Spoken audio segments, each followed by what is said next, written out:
Quick greetings. Welcome to another video. Today, I think I want to start off with, we want to be thankful to the ancestors. If we're going to give thanks, I want to give thanks to the ancestors, as most Indians do. I want to acknowledge my grandmother. I spoke about her before, in as much as I remember to honor her.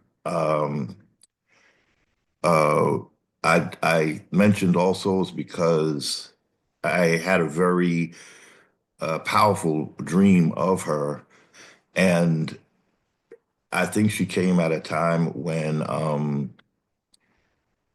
I needed to have that kind of a, shall we say, visitation. Um, it was a powerful dream, um,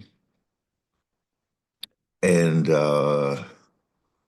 it just showed me a lot of love, you know.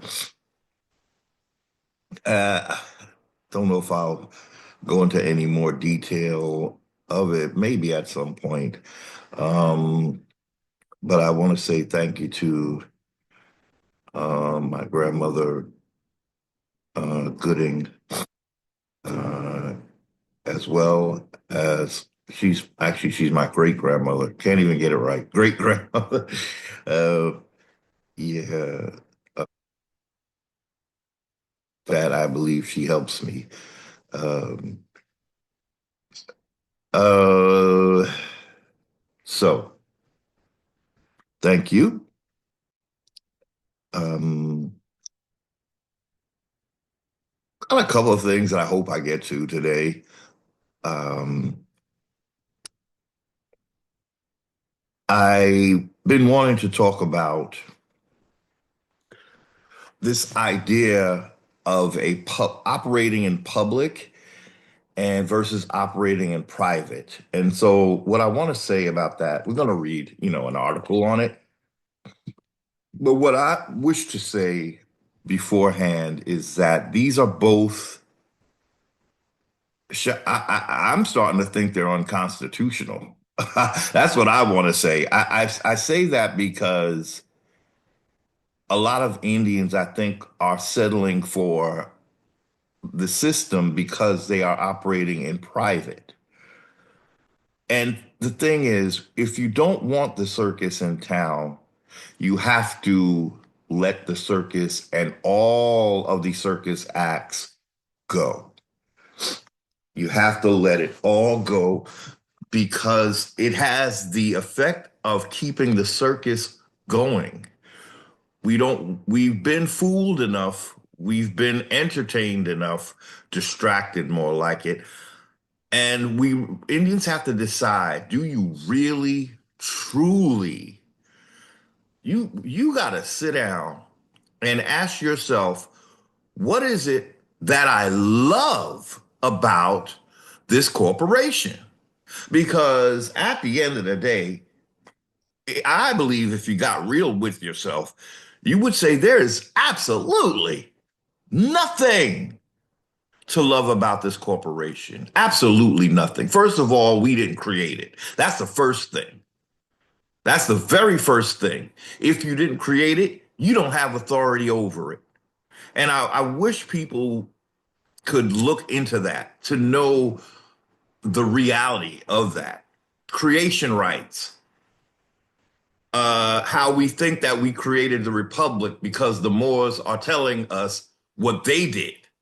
And so we look at a Moor, and the Moor is saying that we created the republic. The Moor is very loose with his use of the term we. He should be saying he, you know, he himself is the only thing that brought the circus to town. Indians had no use for any of these shenanigans. They got cheated so badly. We got cheated so badly in this game that I can't figure why we'd ever want to play it because I think we constantly, it's like being at the what do you call it? At the when you go to gamble. And so you keep thinking the casino, okay. You go to the casino because you keep thinking you're going to win. Actually, that was kind of a dream I had earlier today. Um, it was like I thought I won something. And then you looked at the fine print and it's like, oh no, not yet. This is just to tell you that you up for the possibility. And it's like, you know what? I've been through that so many times that I can honestly say I no longer just want to win like some bodacious amount of money. Uh, I, what it is I'm starting to value the land because here's what we have to understand, and I'll try to say it because it just came to me: money versus land. With land, you're getting a standing, all your own. With land, as an Indian in America, you're getting not just the land, but you're getting your whole legal, lawful standing, your God-given standing. With money, you're just getting money. You can buy the land, but technically, it's not the same as having, I guess, what they call fee title over the land. It's not really, it's not God-given. It is commercially given, is the point. And for people who are so spiritual, I would hope that you would want more of a spiritual connection to the land than your master allowing you to buy your own land from him and he makes the profit. You know, the money, it doesn't really matter to him because he created it. It's just a means for him to take what belongs to you. And then since we're giving so much power to money, it appears that we're buying, we're acquiring things, but you truly cannot buy someone else's birthright.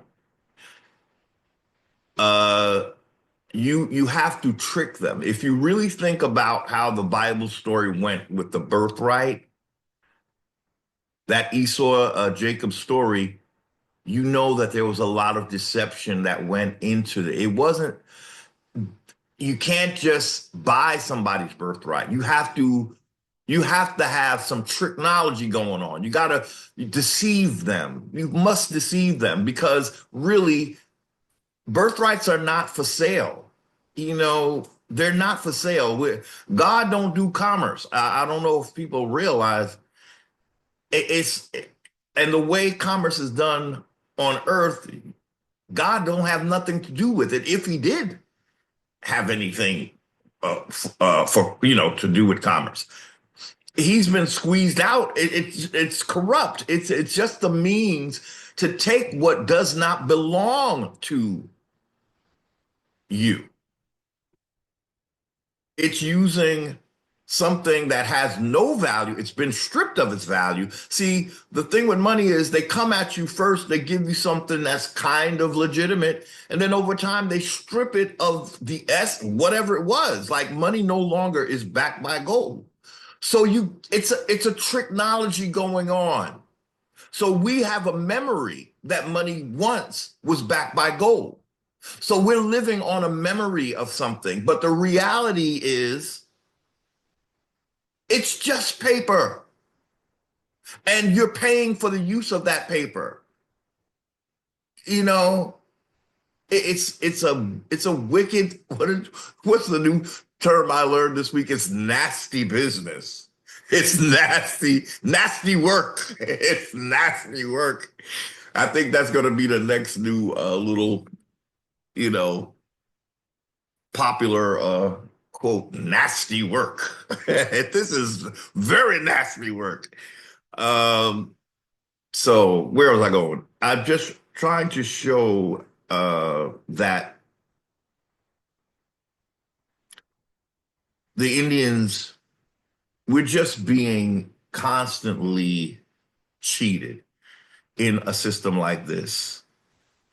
We think it's okay to buy land. It's not okay to buy what you already own unless you're looking to prosper someone, a thief who's already been stealing from you. Indians don't buy land. And I want to say that if you're thinking of reparations, you've got to think land. Forget the money. Forget the money. When it comes to reparations, what we really want is our position of owner, because that's going to bring you rent. At least with rent, say now you get ownership of your land again, and all these corporations that are now just raping the land and stealing from you, all of a sudden they have to pay you rent. That disarms them. It defeats the whole point of why they're here. So not only are you getting your land, but you're effectively diminishing the profitability that was the only intention of this corporation. A corporation has to profit. That's why you really don't want a corporate government, period. They're looking, their interests are different from yours. They don't care about your rights or your birthright, definitely not your birthright. They have to make a profit, point blank, period. And I'm going to say it up front. I need Indians to share my videos. Freaking, I'm going for it, y'all. Uh, I really honestly feel that the last few videos need to be shared more, because YouTube ain't trying to, I'm hearing that people don't get alerts and all. That's just common, I know, but uh, for the nasty work that I'm up to, it's nasty to the corporation, y'all. For this nasty work, we need to spread as much of this word as we possibly can, okay? And I'm throwing away pride, whatever. It's like I'm realizing, you know what? We got to start sharing information, because we're not getting any help from the powers that should not be. Okay, so again, um, with your land, all the businesses that are just sending money to the Queen and to the Pope or whatever, they suddenly have a new person they have to pay, and they have to pay them top dollar, because why? They're on your land. They're on your land. I'm beginning to see that the reason why the Americas was such an important acquisition to the chosen nobility is because we really were a self-sufficient uh, continent here. We really didn't need, if you ask me, we didn't need anything from Europe. We didn't need anything from Africa. Come on now, somebody got to talk about it. We didn't need anything from the rest of the world. Really, we didn't. And it's not being arrogant. You got to remember why you are being colonized. They're using your wealth as a means like honey to the masses of the world. They're inviting them to come for food. They came for that, they were starving when they got here. You know, I read where, the visiting prospectors, I guess, of the crown were talking about how good the land is for growing. So obviously there was something, a issue of growing food in Europe at one point. Now I think, I think they found ways to grow things that are, you know, uh, grown here, little by little. I think they're cultivating ways to grow these things around the world, and with the weather sort of doing a change, which is good. I mean, if the weather permits for things to be grown that, in other parts of the world that are mostly grown in the what they call the Western Hemisphere, then that would be more reason for people to want to be real patriots and be in their homelands, so they don't have to be stealing or cheating American Indians, you know. So, um, so we talked about earlier, what is this thing about operating in private versus public? And then my next question, as I'm going to do this video, is where in the Constitution did it talk about operating in private and public? Because I didn't see it. So is the whole thing unconstitutional?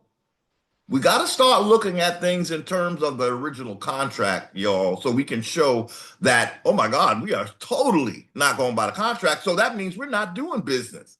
We're just being cheated once again.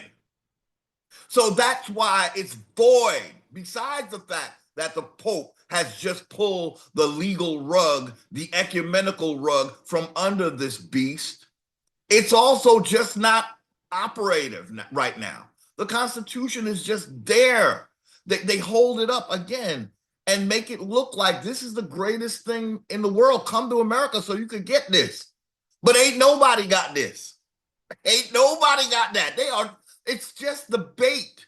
It's bait. The contract, I mean, the Constitution is literally at this point bait. It's bait to get all folks to come running to America. Oh, what, to make money? People live here. This is not some empty treasure chest, you know, with no life here, and just goods and goods and resources. You got to pay the piper, y'all, and that's what this time is all about. Like they're trying to mimic what the times are really about. Like you've seen, Trump is going to do this and Trump is going to do that. It's all a ruse. He's mimicking what has to be done. He's not doing it actually. He's mimicking it. And we don't know. They can tell us anything. What proof do we have that people are being sent back home? What proof? Do you think they're going to tell us the truth on that? And when all they do is lie? So anyway, it's a very important time for Indians who see the BS and realize, oh wow, it's just a trap within a trap if you stay with this system.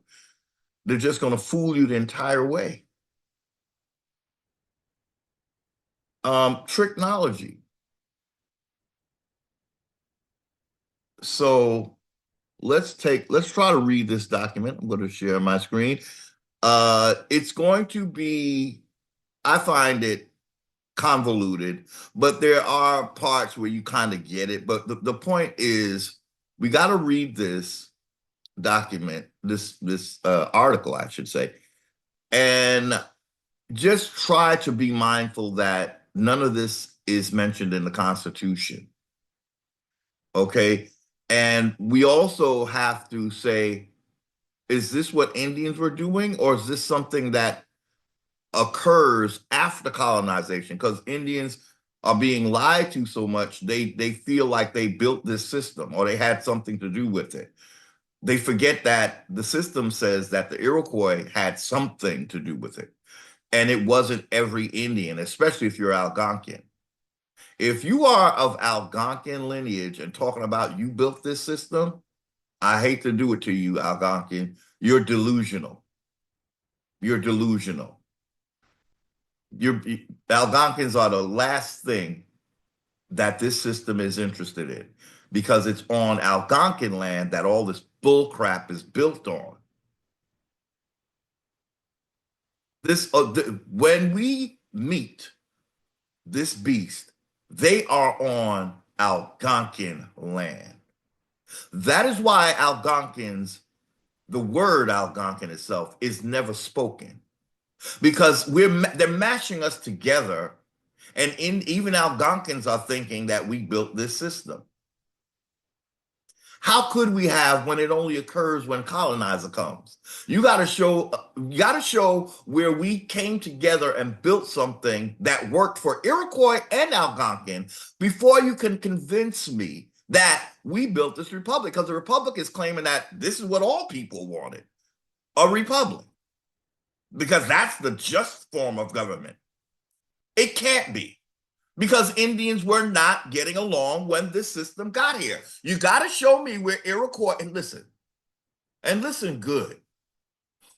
At what point before colonization did Iroquois and Algonquin come together to create a quote unquote republic?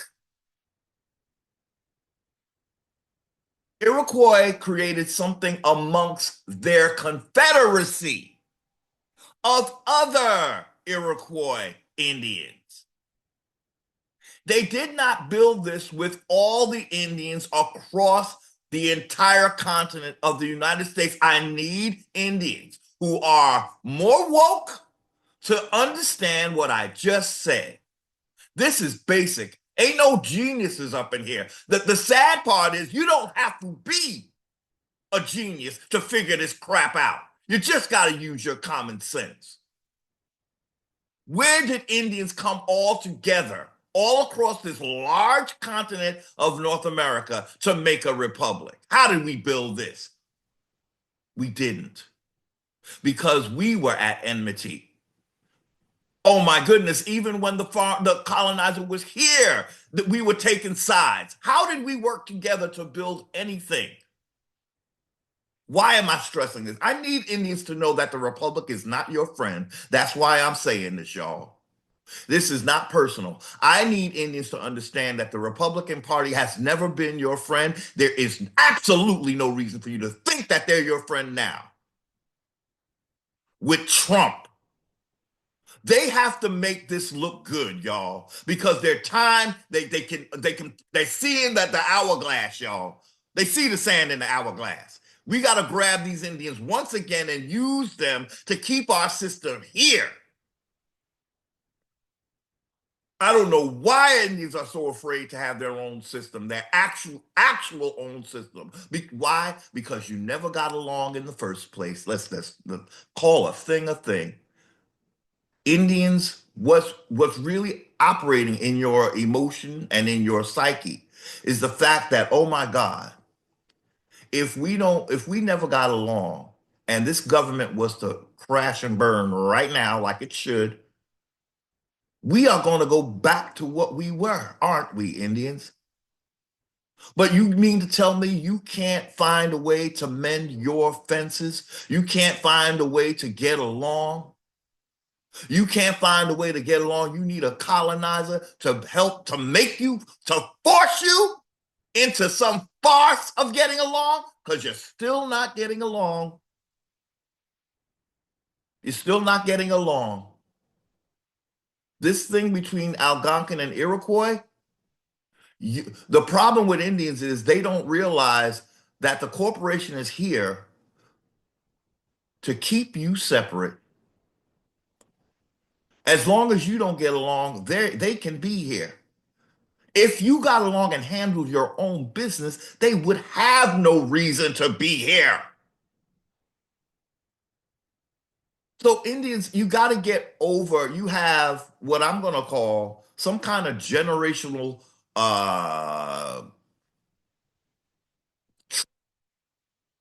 from basically two tribes of Indians not getting along. And we're not even going to go into this today, but when you realize that it's a matriarchy versus a patriarchy, oh God.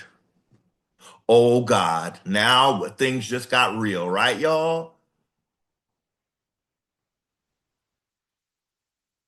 the implications of that alone,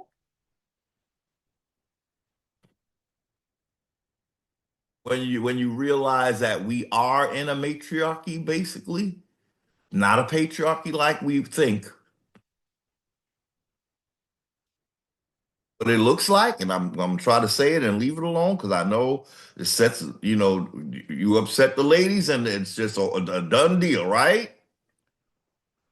But it's looking like this is what, from what I learned, what I realized when it finally hit me that the Iroquois Confederacy is a matriarchy, and the Algonquins are the ones that see the Algonquins where they got to really control the narrative of the Algonquins because they got to make it what they need it to be in order to glorify the Iroquois. What you'll find that Algonquins were a patrilineal is a better word. But I think what they're doing is you find like every search is something different. One will say that they were patrilineal and the other will say they were matrilineal. So what you got to realize is they never say that about the Iroquois. See, that's another thing when you start getting into research. Because what you'll find is that the thing that's being lied on or lied about, they will be multi-purpose. They will be anything. You can never make them anything specific. So the one that's being conquered, which is basically the patrilineal system, they have to be multi-purpose. Oh, we better say that they were matriarchy when they were more patrilineal than the Iroquois. Now the Iroquois you never see. So that's what I'm trying to say. That's how you're going to have to get when you're looking into certain when you're researching certain things. You got to look what is the constant and what is the wild card. Iroquois is constantly known to be matrilineal, constantly. So that is the truth. The Algonquin, you'll find some research that says they were patrilineal and some that say they were matrilineal. What you have to err is on the common sense. Common sense is okay, so the word patrilineal is coming up with Algonquin. Clearly, that's what they were.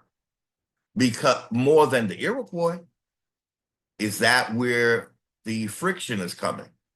Because if it was patrilineal, that means nearly, I would say, like, depending on what map you're looking at, because they have a way now of making the maps.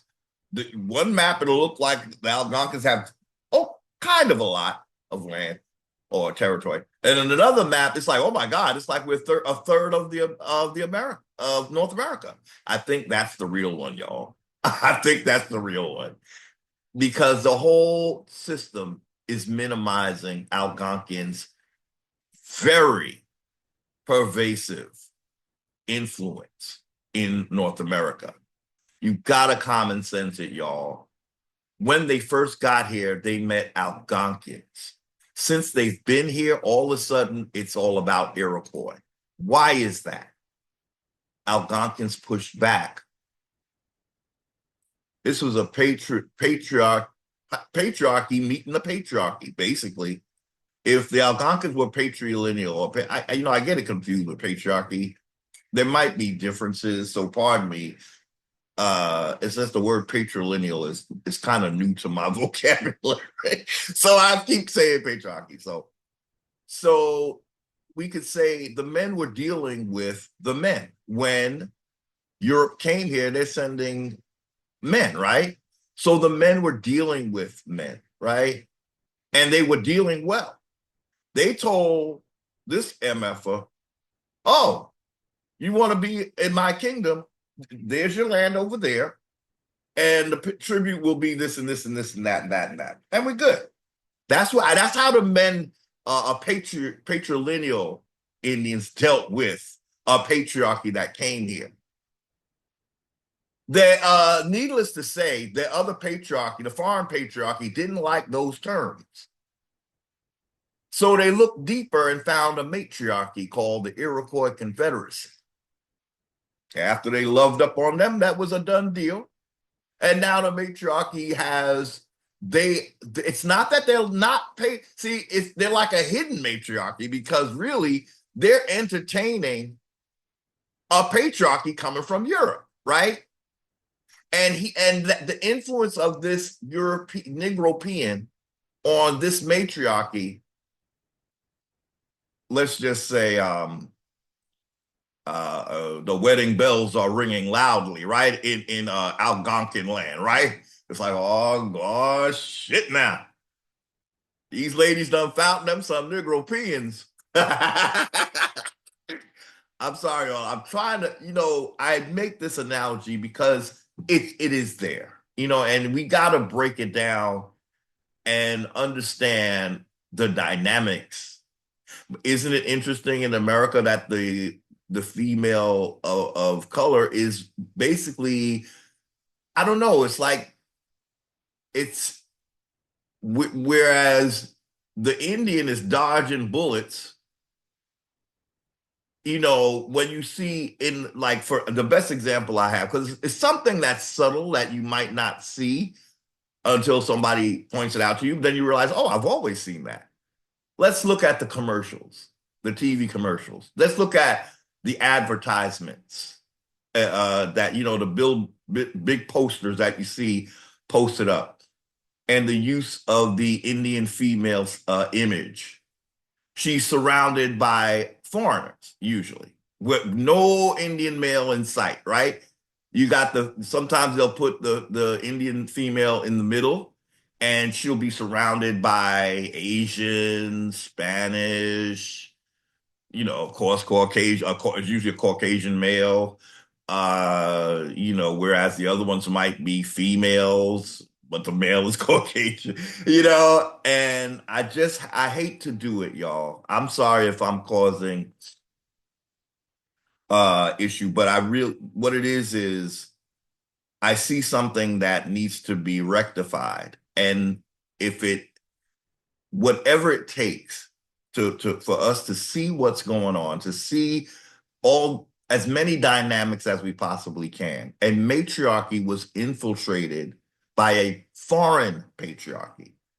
It's like a husband and a wife having an argument, and then a foreigner comes and he's going to settle their differences, but he doesn't. What he does is he puts a wedge between them, and he takes the place of the Indian male. Um, Something we need to be mindful of, because I think I don't think we are. And again, we live in a society where we know it's the Indian male that's filling up the prison system. I mean, when you do the math, it all makes sense. Okay, so let's take it to another level, because we have where people are not going to like a message like this, and I can understand Indian females, like, you know not really jiving with this. Of course, I understand. It can't even be mandatory. You know, it's not personal. But let's go with the religion of the five civilized tribes, because they do accept that, right? Okay, so maybe you'll hear this. What is said about Eve? That's similar to Indian women. She was seduced, right? What is said that Eve was seduced by Satan, whereas Adam willfully, knowingly, quote unquote, sinned. Now, I don't buy any of this, right? Y'all know this, right? I can't, and there's no other way for me to explain it. It's not sacrilegious; it's survival. I have to clear my mind of anything that was put there for me to self-destruct. In order for me to even talk like this, to see outside of this matrix, I guess is the word, right? Um, there is a solution, y'all. I have to say that now. So this video is taking on the life for all its own because I had other, I'm still going to show you. There's a solution.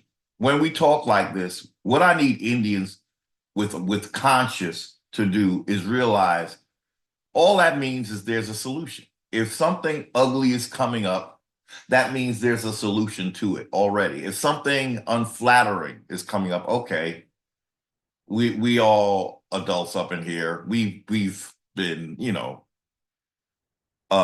through as Indians, you've been through it all, really.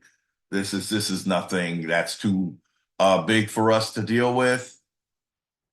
And it's not really, again, we have a third party in the house, and that is the Negropean. We're not even going to deal with Caucasians. See, that's another thing. That's like you still dealing with this the symptom. You're not dealing with the disease, y'all. Stop falling for the race card, y'all. It's not race. That's another a very pivotal factor. We're dealing with black nobility, y'all. Come on, somebody. Somebody know what I'm saying, please. This is black nobility originated, okay? You got them painting themselves white and then shoving white people here. Come on, do the math, y'all, and keep it. Please don't forget the mathematics of today. So let's make this. You got when you got something that's really say it's too much, you got to break it down to its simpler. It's like you got to do, like fraction that shit off, bring to no, I'm sorry, you got to bring it down to its lowest common denominator, right? So let's be real, Indians, please, those who are ready, really ready for their birthright. Who is stealing your birthright? It has to be someone who's in line for it, right? In other words, who looks like you to even steal your birthright? Like who would know that you have a birthright? It's like look at your scripture, and again, these were brothers, right? The brother knows what he got coming. It has to be someone near you, someone very close to you that would value your birthright because he knows what it is. That's a Moor, y'all. That's not a European. That's a Moor. He knows exactly what America has. He always did. We were a new world to Europeans. They didn't even know you had a birthright. Your land is the birthright, y'all. Only the Moors knew you had it, and he knew what it was working with. That is the one you need to focus on, and you'll get somewhere. You keep messing with the agents when you have a dispute, you want to go to the top dog. You don't want to go to the representative, right? Let me speak to your manager. Isn't that the going request when you mean business? You ain't playing no more. Look, I'm not even going to waste my time with you. Let me speak to your manager. Then when that Negro comes, now you can make some moves. Things about to change up in here. This is what your Moore is, y'all. He's the manager of this entire circus. You know it, but you don't know it because you're too busy being distracted by the circus acts.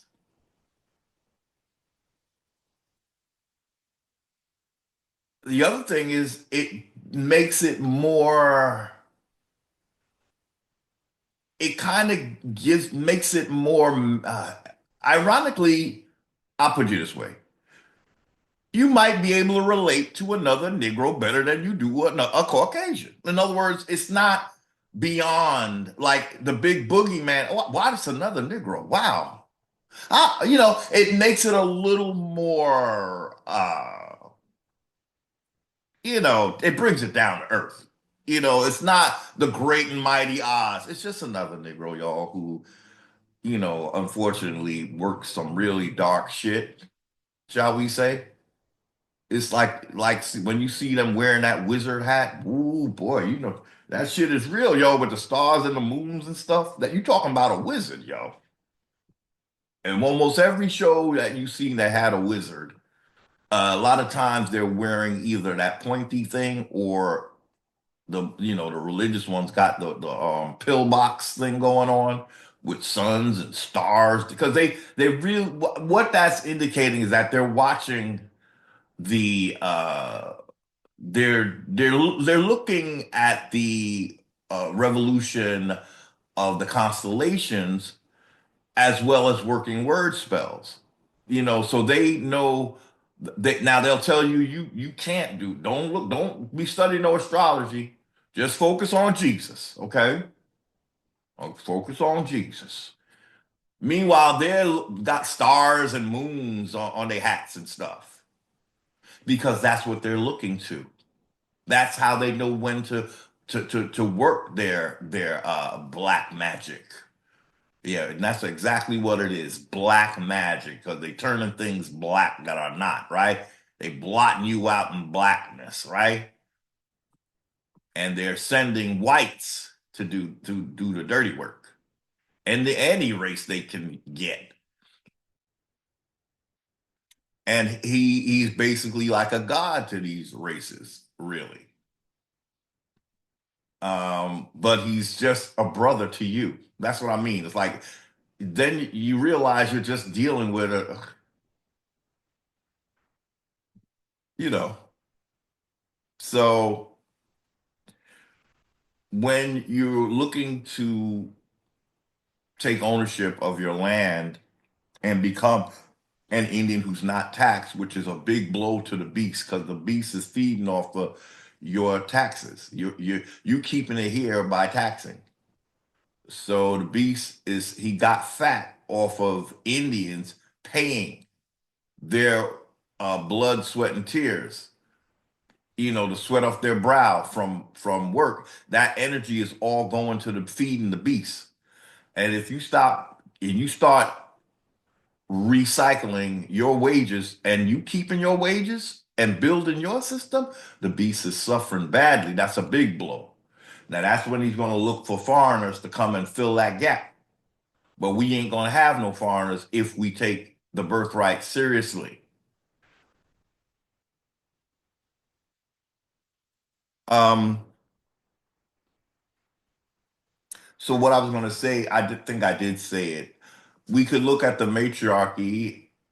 Let's look at her like Eve because they like Eve. They're the civilized tribes love the religion, right? It's very hard to give it up, the Bible and all of that, right?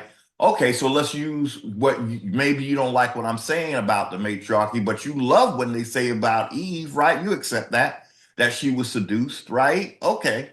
Okay. So is that what happened to the matriarchy? It's looking like yes. It's looking like yes. Whereas you can't hear it maybe from an Indian who descended from a patrilineal system.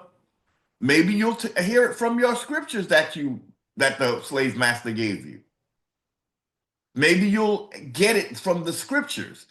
It's well known that she's the one that according to scripture, it was the female.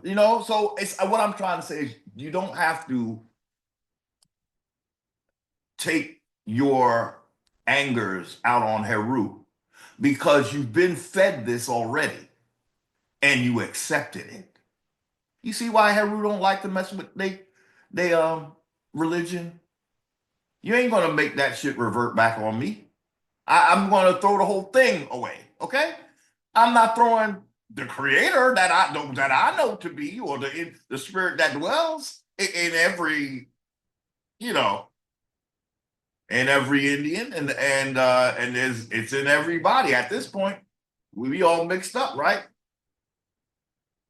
To degrees of So I'm not, it's not that I don't believe in an ancestral entity type of spirit, but I can't do it with slave masters' religion. And a lot of our Indians are they're holding on to the religion, they're holding on to the government system and the the tenets of the government. You holding on to a lot, Indians, and it's a time to let it go, all of it. It doesn't have to be overnight, but you have to have a mindset that this has to go. It's foreign to you as an Indian.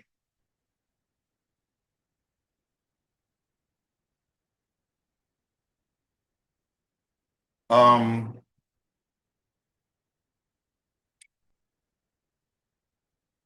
so yeah. Okay, so there we go, talking all around what the video was supposed to be. Now I think I done made the topic where I want to talk about this more, but excuse me. Okay, so we wanted to try to get to our slide, right? Our article. Okay.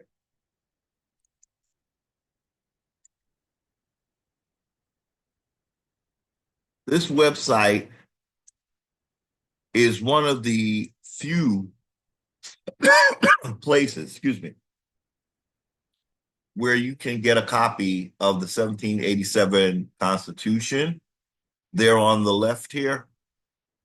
And when you look at that, you'll see that there's no 14th Amendment. Okay. So that means at the time, at 1787, there were no federal citizens. There were only state citizens. I'm sorry, I'm getting like, us. Excuse me, as he's yawning. Just start the video and Negro, you yawning already. All right. Okay. Um, the significance of this website for me, again, is it's one of the few places that has this Constitution, the 1787. And again, when you pull that up, you're not going to see a 14th Amendment. So that means who were the citizens? If there were no United States citizens that were pledged to the national debt that they cannot question, should we take a quick look at that? Oh boy. Okay. We kind of looked at it before. Um, we didn't find the 14th Amendment, remember? So maybe what we should do is pull the one that does have the 14th Amendment really quick to show that. Okay, let me see if I can do this. So we want to see how the 14th Amendment pledges you to a debt, the national debt.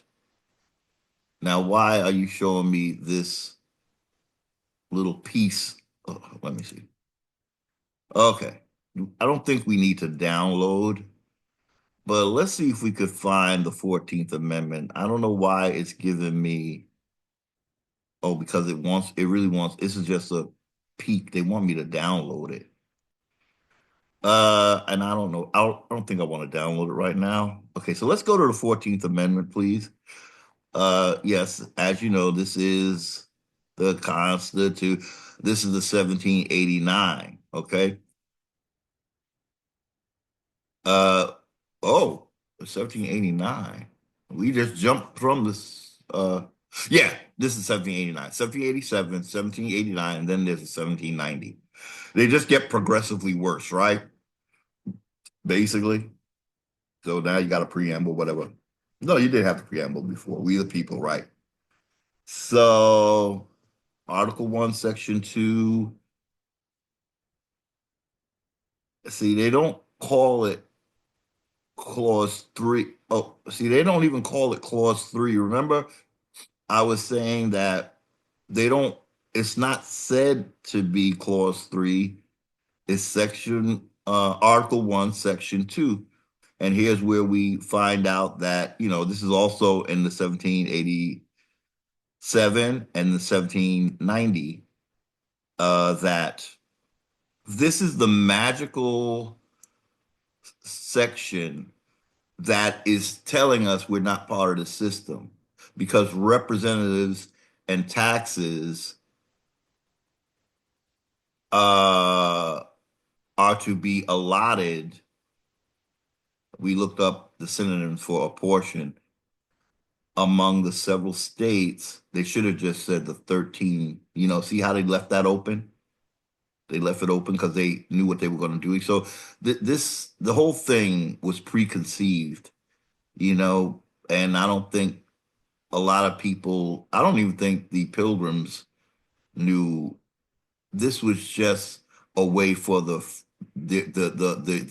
we the people, whoever they were, those founding fathers, they already had their sights on expanding like the growing turtle. So that's what they have in common with the Iroquois. The Iroquois wants to grow and grow, so they want to basically spread the matrilineal system and get rid of patrilineals. If they were a matrilineal and they're consumed with the idea of a turtle growing and growing, that's basically saying we don't want the Indians to have their birthright. We're giving it to any other patriarchy that comes. They gonna get it because they go. And why is that, y'all? Remember when we had that revelation in Rebecca Revealed, and I was all upset because I knew I done went the wrong way, y'all. Talking when I said that Rebecca, it was about her interest more than even Jacob's interest. Jacob was being led by Rebecca to do what he did, y'all. Now I read Jacob up and down, left and right, all around. I seldom focus on the matriarch that pushed Jacob to steal the birthright.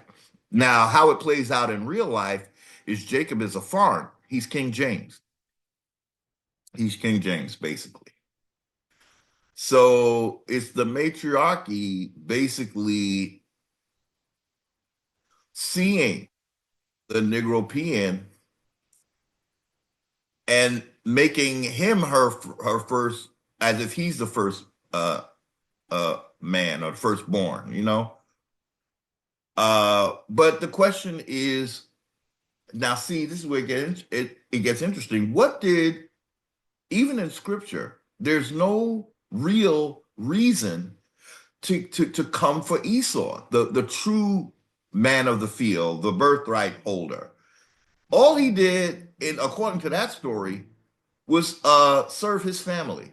So why was Esau targeted for genocide and slavery?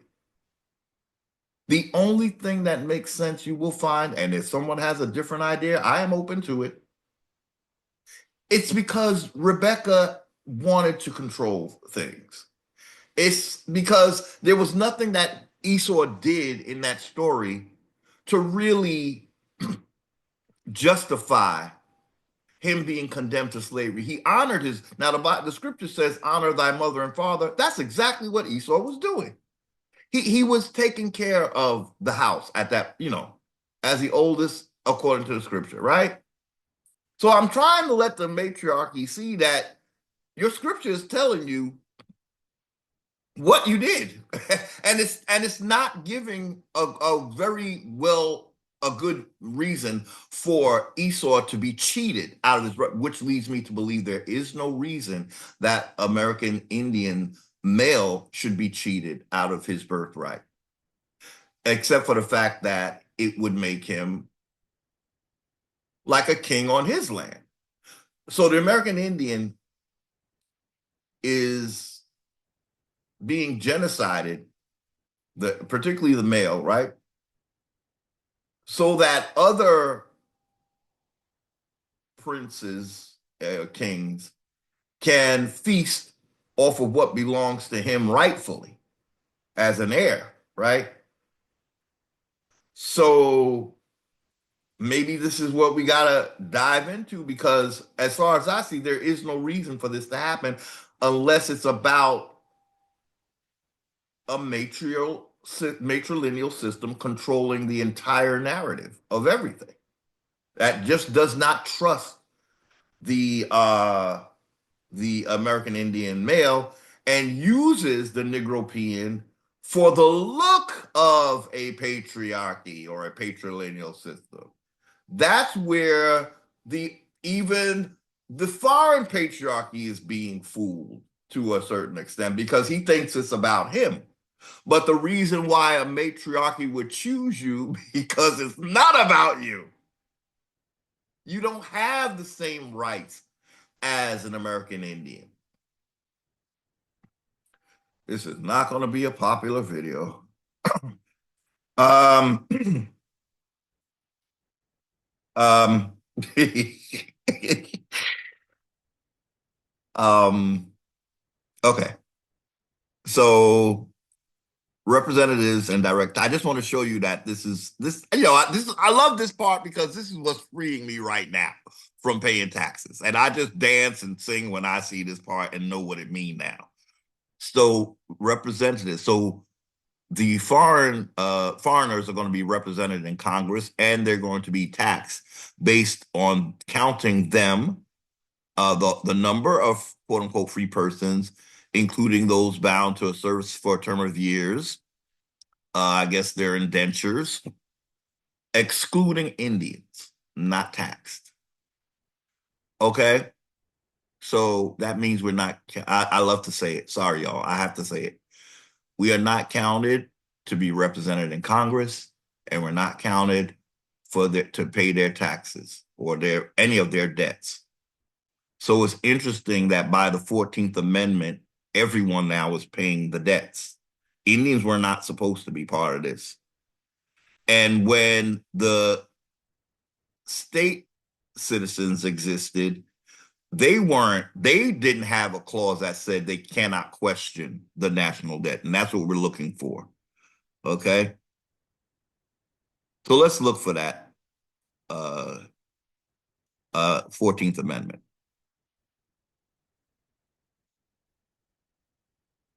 Okay, so there's Amendment 1, right? None of these are in, from what I recall, none of these amendments are in the original uh Constitution. Wait a minute. We'll look. Maybe we should look. But let's look for Article Amendment, the 14th Amendment, okay? So that's 12, 13, 14. Okay, so what we're looking for is the part that subjects United States citizens to a debt. And what we said is originally state citizens, before this amendment was put in effect, there were state citizens of each state, not the federal or they weren't federal citizens, they were state citizens, right?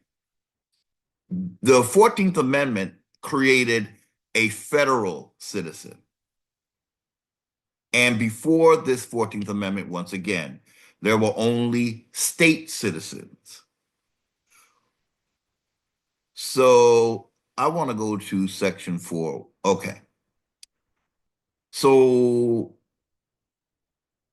the 14th Amendment, Section 4 reads, the validity of the public debt of the United States, that's the federal government, authorized by law, including debts incurred for the payment of pensions and bounties for services in suppressing insurrection and rebellion, oh Lord, shall not be questioned. Okay, we want this part here.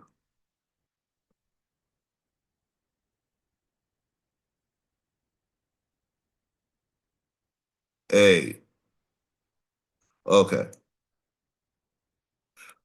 A federal United States citizen is being made subject to a debt that they cannot question.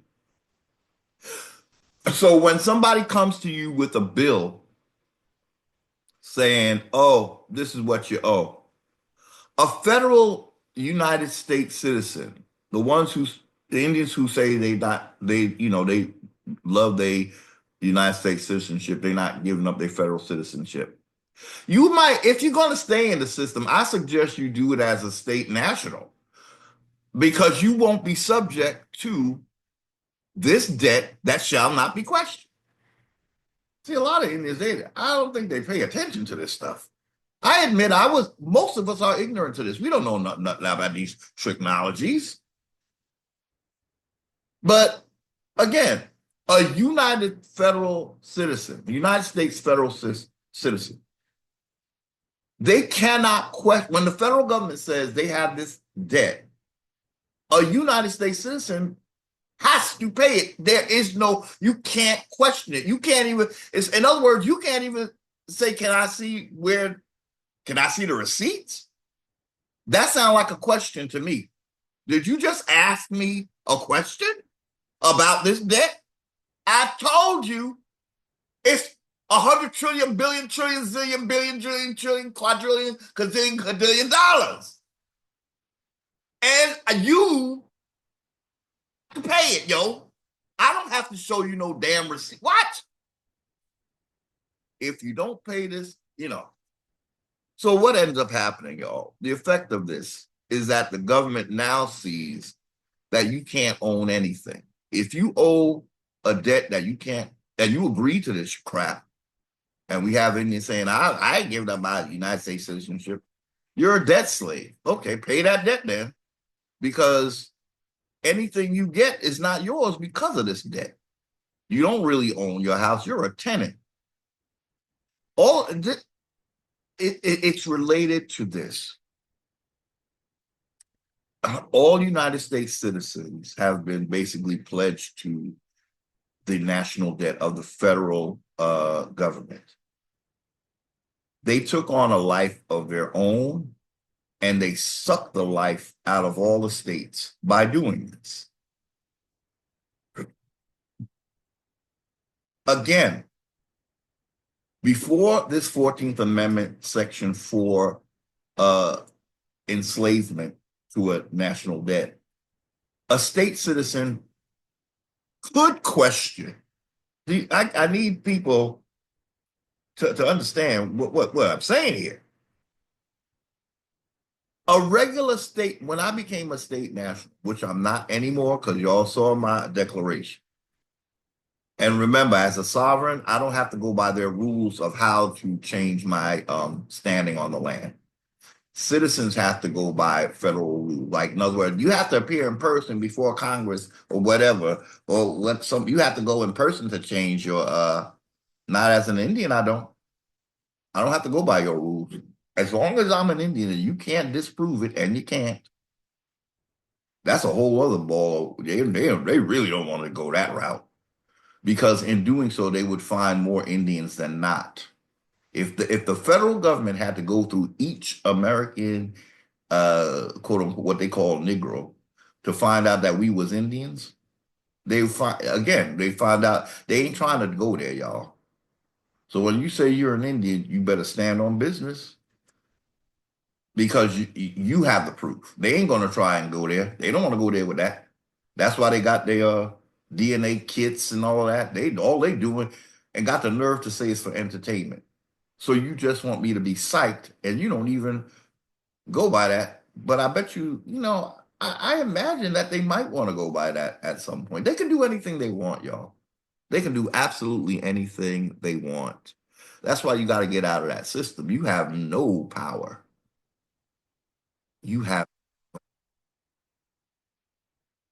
they get Congress calls itself having plenary authority. So if they have plenary authority over the sovereigns of the land, which is the Indians, that means they have the authority over everyone because they knocked the sovereign out. You see, They want plenary authority over the Indians because that will give them all the authority over foreigners. If you knock the true birthright sovereign out of the way and you say you have all the control, they say when it comes to Indians, Congress said they have plenary.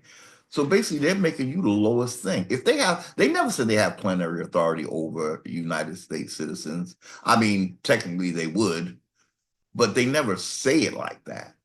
But they have to claim that they have plenary authority over Indians. They have to make sure you believe the lie that they are your authority. So anyway, I hope you people understand what the 14th Amendment is doing. It's making a debt, a national debt that federal United States citizens cannot question. Again, myself as a sovereign, all I have to do is declare that I'm an Indian. I don't have to go through any of the shenanigans that they require for you to change your what they call status. No, I don't have to do that because I have a birthright. I don't have to go by your rules. I never did. The whole idea is wackadoodle based on a doctrine of discovery that has been repudiated. So that also is why I don't have to go by their rules of how do I expatriate. I just say it. I expatriate. I'm not a United States citizen. I am an Indian, not taxes, how you saw me per the original agreement. But I'm just an American Indian. Um, and you don't have any jurisdiction over me. And you can't harass me or molest me in any way because I have a legal footing. It's called Indian not tax. You already recognize my authority. You already recognize my separateness from you. So Indians who are fearful of the federal system, you don't need to be. Show them the Constitution, and it's like showing Superman kryptonite. Okay? You don't have to be afraid of this system. They have no legal, lawful reason to terrorize you after you tell them that you're not part of their system and you are owed tribute, rent, whatever we want to call it. We never got anything. Listen, we were in a commercial agreement. Where did our profits go from that? You don't think we was so if we were in a commercial commerce, we were supposed to profit off of that, Indians. Where did that go? We never got it because again, we were misclassified and made foreign. So then what it is the federal is funneling all our profits back to themselves. That was the whole point of taking over America, y'all. That was the whole point. It wasn't about freedom or none of that because ain't nobody free up in this piece.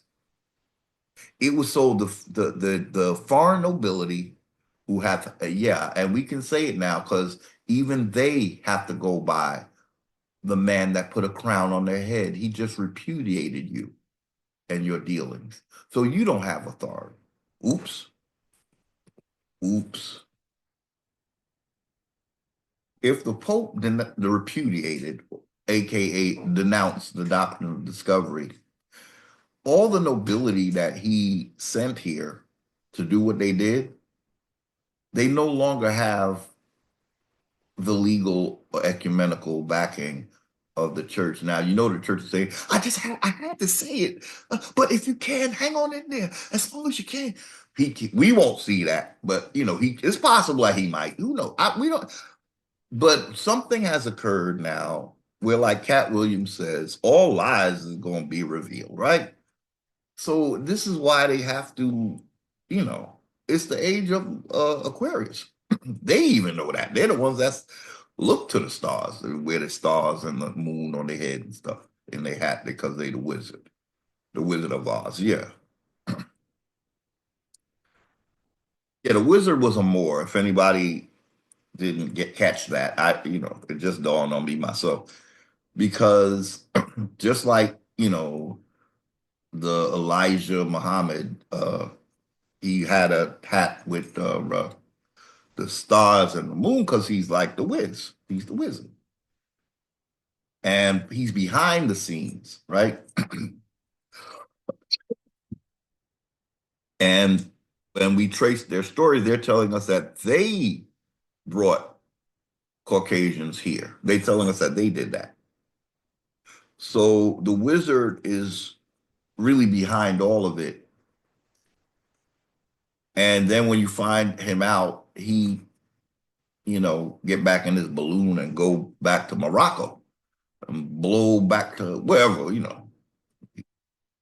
wherever. But you get to go back home, and what that means your land is yours again. Um, and all all's well that ends well. That is the future for Indians, y'all. If Indians can manage to let the wizard go and stop, holding the strings of the balloon, say, wait, I still need a heart. I still need courage. I still need a brain, God. Give me a brain, God. Where you going? Let him go. He's not going to give you a heart. He's not going to give you a brain. He's not going to give you courage. It's so funny because that's everything that is needed to get out of this damn system. You have to have a heart to tell them you're an Indian, not tax. You got to have the brain to tell them you're an Indian, not tax. You got to have the courage, God, tell them you're an Indian, not tax. It's so funny how that story really is about a corporate, takeover. It's about, you know, a commercial takeover of law of the land, you know. Wow. Okay, so we see that. That's the 14th Amendment that doesn't exist in the original Constitution. Therefore, there were no debt slaves originally. That's why this whole thing was premeditated. If Indians built it, they would have known, they would have seen these subtle changes and stopped it because they're the only ones who are victim of it, though they say they built it. Indians, stop saying you built this. That'll solve half the problem. And then you'll be able to move in that vein, you know? Seriously. Ain't nobody trying to browbeat nobody because I know I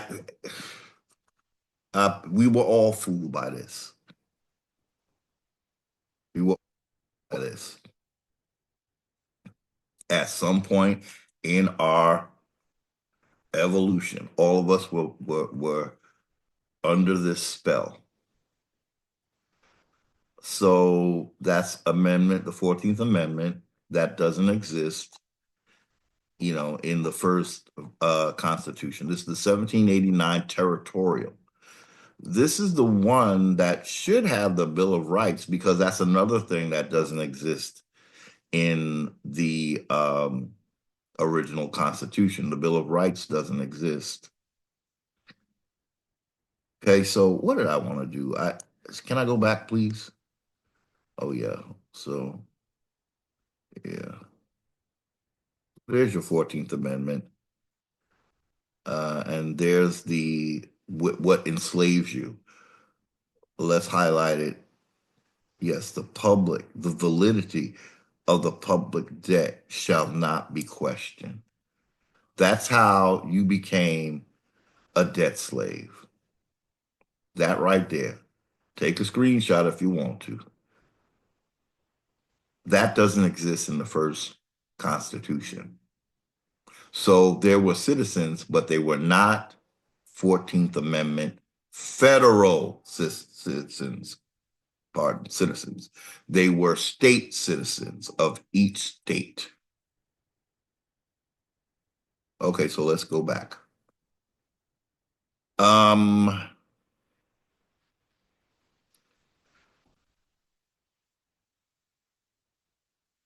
Trying to figure if I want to open let me stop share. I think for no, wait, if I stop share, let me see. Do I have one of the do I have the no, no, no, no, no, no, no, no. Okay, so that's something else we were gonna look at. I'm sorry. I thought I could get a preview, but I'm not getting a preview. Okay. Okay, so this is the article we were gonna read. Um, it's from Constant. I never said the name of this website. It's constitutionalcommando.com, right? It has a lot of information, and I thought we might look at the two sides of the law. I thought this had some interesting points. As I said, as we read it, there'll be parts that are just going over my head as well. It's just their system is extremely complicated. Okay. That's why it's another reason why you can't rule over people with laws that they can't even understand what you just said. Okay. So that's why, we Indians need to figure out a system that that works for Indians, and we get paid for all our resources. That's what a country is supposed to do. But when you have a nobility involved, all countries will be poor because they will be stripped of their natural resources, and you'll have a nobility on some other continent trying to sell you your own resources. That is crazy.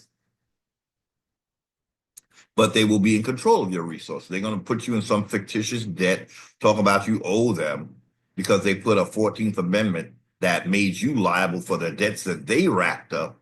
How convenient. Can God have anything to do with a system that is so deceptive? And now these are people that, came, to Catholicism and Protestantism, and this is how they deal, these nobility, right? They're the ones that's bringing you this religion, y'all. King James had a whole Bible, y'all.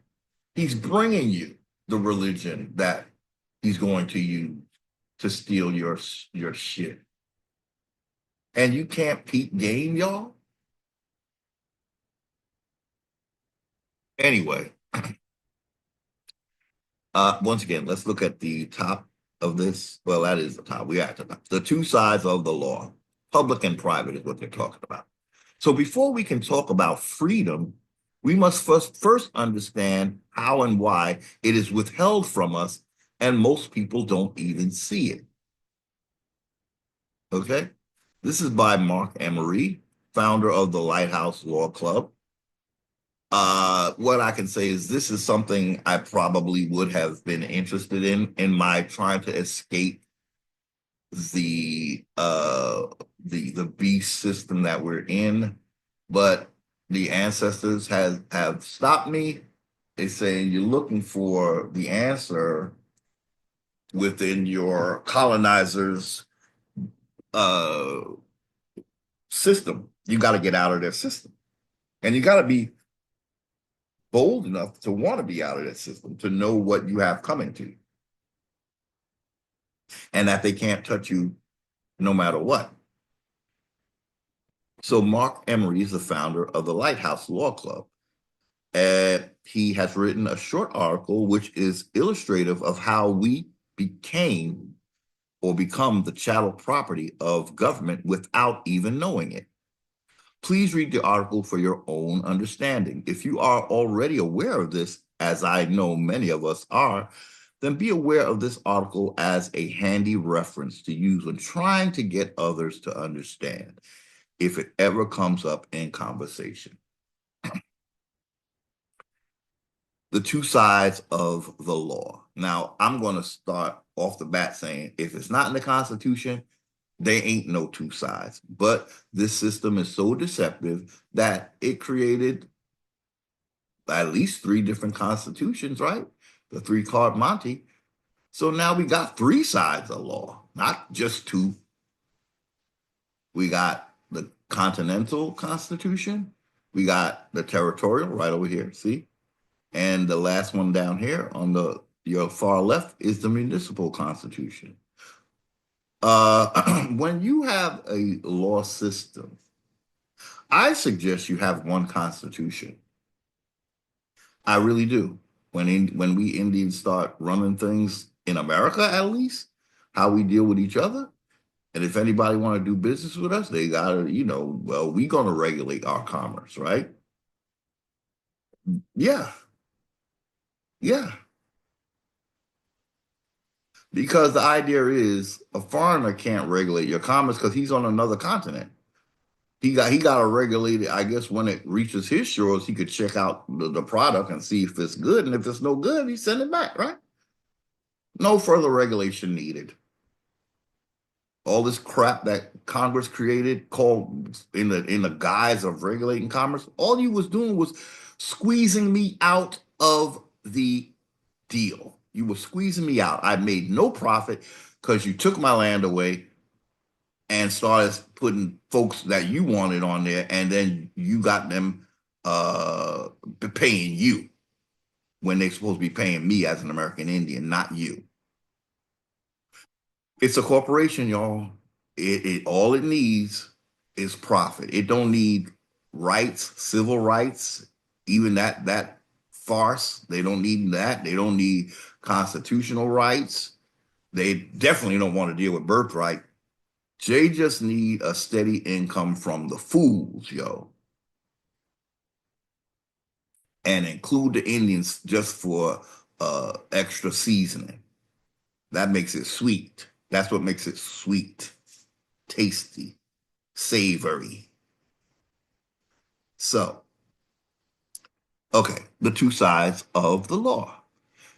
Did you know that there are two sides of the law?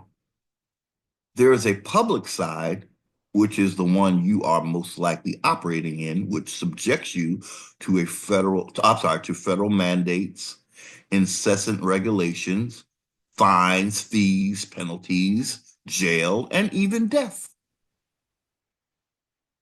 So that's the public side, y'all. And does that sound like fun?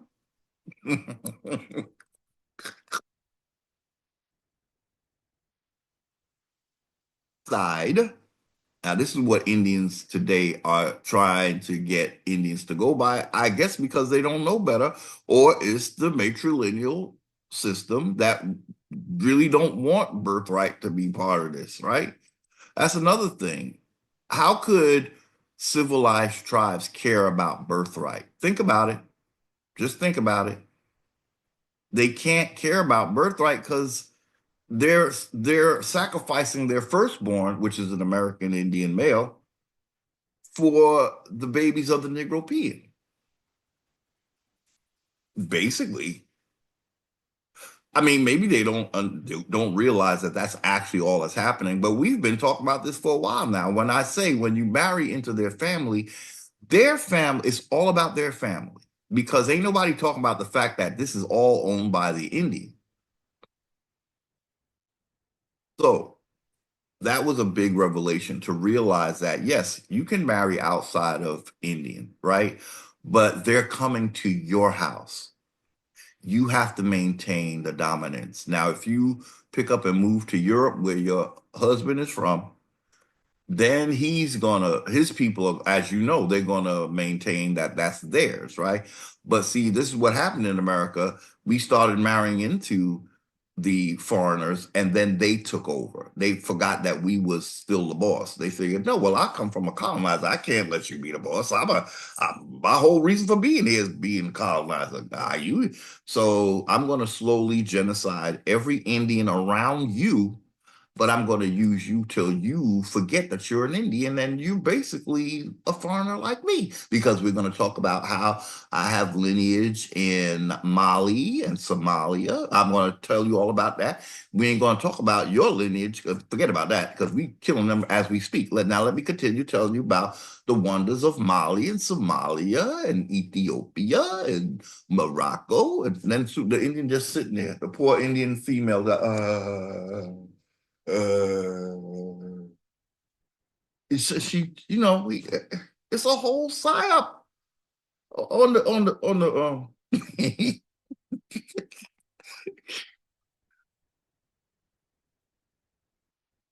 okay. Um, Not that a matriarchy is a horrible thing. I would never say that. It's just when it's infiltrated, it becomes hell on earth. Okay. That's all we saying here. That's all we saying here. It's been infiltrated, seriously breached. They making fools out of y'all for real, because you supposed to have some kind of place in the United Nations. Y'all say y'all got seat, was it 213 or 215? Number. And when we ever hear about your chair, your seat in Congress, I've never heard anything about what this Washita nation, which includes is the five civilized tribes, right? I never hear anything about what y'all, because y'all being controlled by your patriotic leader, your foreign patriarch leader. He put you in the moo moo the food section of the United Nations. Remember we talked about that room? It's way down the hall in the United Nations, the part where nobody meets, and there's the plumbing is leaking, and the toilet is backed up and stuff. That's where your seat is in the United Nations, Washington. Can't you see that you're being taken advantage of? Easy. Okay. Um, the private side is available to everyone and provides an escape from public law. Escape. So the private side is the escape room. However, nobody will talk about it because it's deemed a threat to the system. The mafia doesn't like competition. Okay, here's a little tidbit for you to ponder. A license or permit is a limited permission to do that which is otherwise illegal. Question number one. When did it become illegal to get married? So why do you need in other words, why do you need a marriage license? But here the system is drawing you into public, he's saying. Excuse me. So you need a license. It's permission to do that which is otherwise illegal. I didn't realize that, y'all. Let's read that again. A license or permit is a limited permission to do that which is otherwise illegal. I'm trying to think of a situation where it's something is being done that illegal, but a license is letting you do it. It has to be something in commerce. Want you to do any kind of trade unless it's within their system. So if you do some kind of commerce outside of their system, they're going to make it illegal. So I don't think it's really illegal. But let's go. When did it become illegal to get married? Don't you need a license? Question number two. When did it become illegal to repair your own home? Well, that's a one we can answer because you don't own your home. You're a tenant. So they already, that's already been frauded from you. So don't you need a permit? So let's read it one more time. Question number two, when did it become illegal to repair your home? Because you didn't do it within their system. In other words, operating in private is illegal. You got to do it public unless you figure out what private is. But I'm here to tell Indians both of these are have nothing to do with you. It's all part of their system. Okay. If anything, this was meant for Caucasians, I would say, the higher in the caste system. And we, as being made, we were the first United States citizens. The 14th Amendment came in 1868. So we were the ones that was created for Indians, the 14th Amendment. But then the money was so good that all of a sudden green was the new race because black didn't matter when you black or white, you still a United States citizen. So they're using us in the most nefarious ways. They're just, Indians are just mopping the floor of their caste system for real though. So when did it become illegal to get married? Don't you need a license to get married? Question number two, when did it become illegal to repair your home? Don't you need a permit? And why two, I'm sorry, why, that should have been do. Why do I need to pay someone else for their permission to manage my own affairs on my property? So you got to pay for a license or a permit, right? You got, why do I need to pay someone else for their permission? Because that's your king and your queen. The federal government is really the king and the queen. Let's just go to the common denominator, the lowest common denominator. Break it on down. Why do I need to pay someone else for their permission to manage my own affairs and my own property?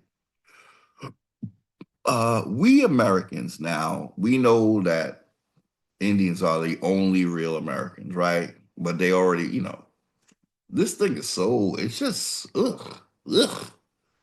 It's so convoluted, y'all. Colonization is dirty work. Nasty work. We Americans don't get rights from the Constitution, as so many people mistakenly say. The Constitution was created to protect our naturally endowed God given rights and to bind down the hands of mischievous men in power so that they could not infringe upon those rights that are bestowed upon us by God. Oh boy. It sounds good, y'all, but as an Indian, we gotta always look at this with a side eye. You have God-given rights to my land? No, that's what your religion taught you. Your God-given rights are on your landmass, not mine. So let's see the whole like a house of cards just waiting to fall if Indians will only get out of the system. But Indians are become like it's almost like,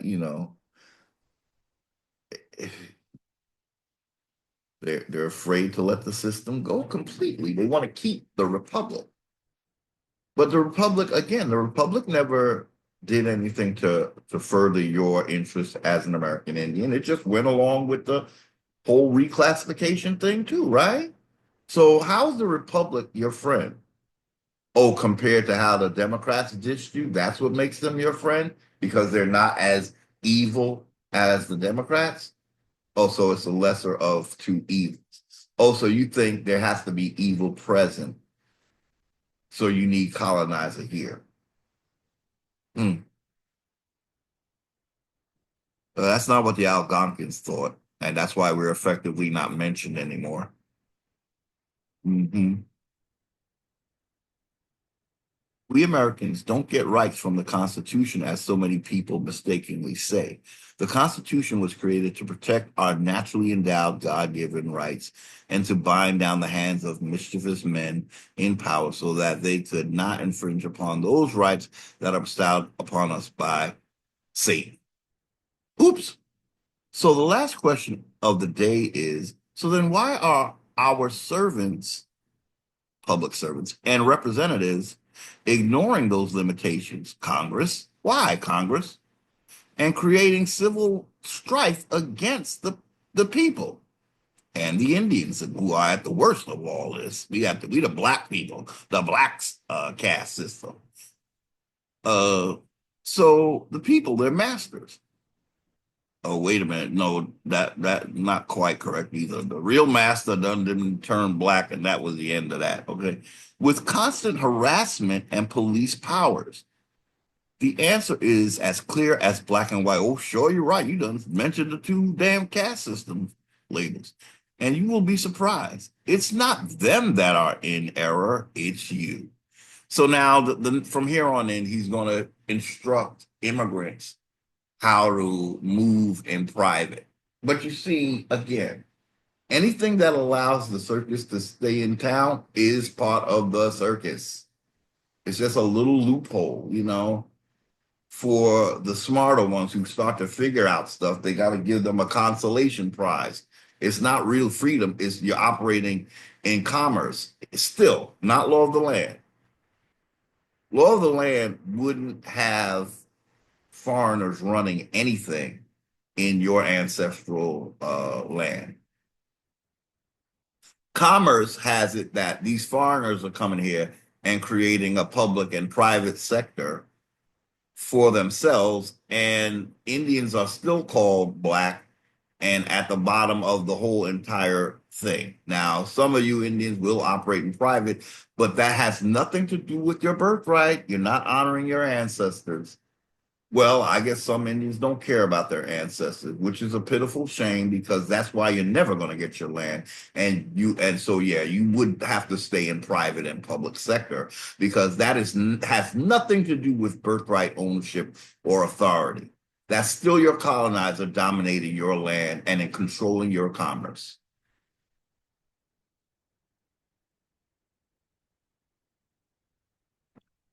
But this article gets a little interesting because it talks a little bit about it mentions what I talked about in the last video, which is discharging debt. So when you're in private, you can discharge debt. The reason why, except for value, A for V, or debt discharge did not work for a lot of people is because they were still in what they call public. If you're a slave, you cannot discharge your debt. But if you change to a state citizen, then you can discharge your debt. You see, that's how it works. But then they change up the rules. See, okay, this is why I had to get out of private. What Indians don't realize is private, they're still not quite in control of the system. They're not. They didn't build a system. They're just getting the private part of it. They didn't build the private. They've been schooled about the private. So that's the clue to tell you that it's still not really the best system. But what I can say is I recall where at some point when I was with the state nationals, they had a conversation about discharging debt. And what they were saying was somehow it could no longer work. Like I do remember them hinting that something changed. I can't, it's so complicated. I can't really tell y'all what the ins and outs. It really was hard to follow, but something had changed. And in other words, you couldn't, I can't even vocalize it. But that's when I started to realize, oh my gosh, they have control over this system, y'all. They change something and then it affects, it I want it out, y'all. I just want it completely out. Indians, you have the best standing in the land. Do not go private. It's just showing that you're ignorant of your birthright. And it's allowing fraud to continue, cheating to continue. So we Americans don't get rights from the Constitution. Okay, we read that already. So the last, oh, we got that too. The answer is clear as black and white, and you'll be surprised. It's not them that are in error, it's you. Let me set up the scenario so we can understand this a little better. Let's say I have a little private island in the middle of the ocean and I want to do business, but there are no customers. I see a cruise ship going by every day. I want those people to be my customers. And not just for a day visit, but for forever. So to get the men interested, I offer plenty of cute island girls and free beer.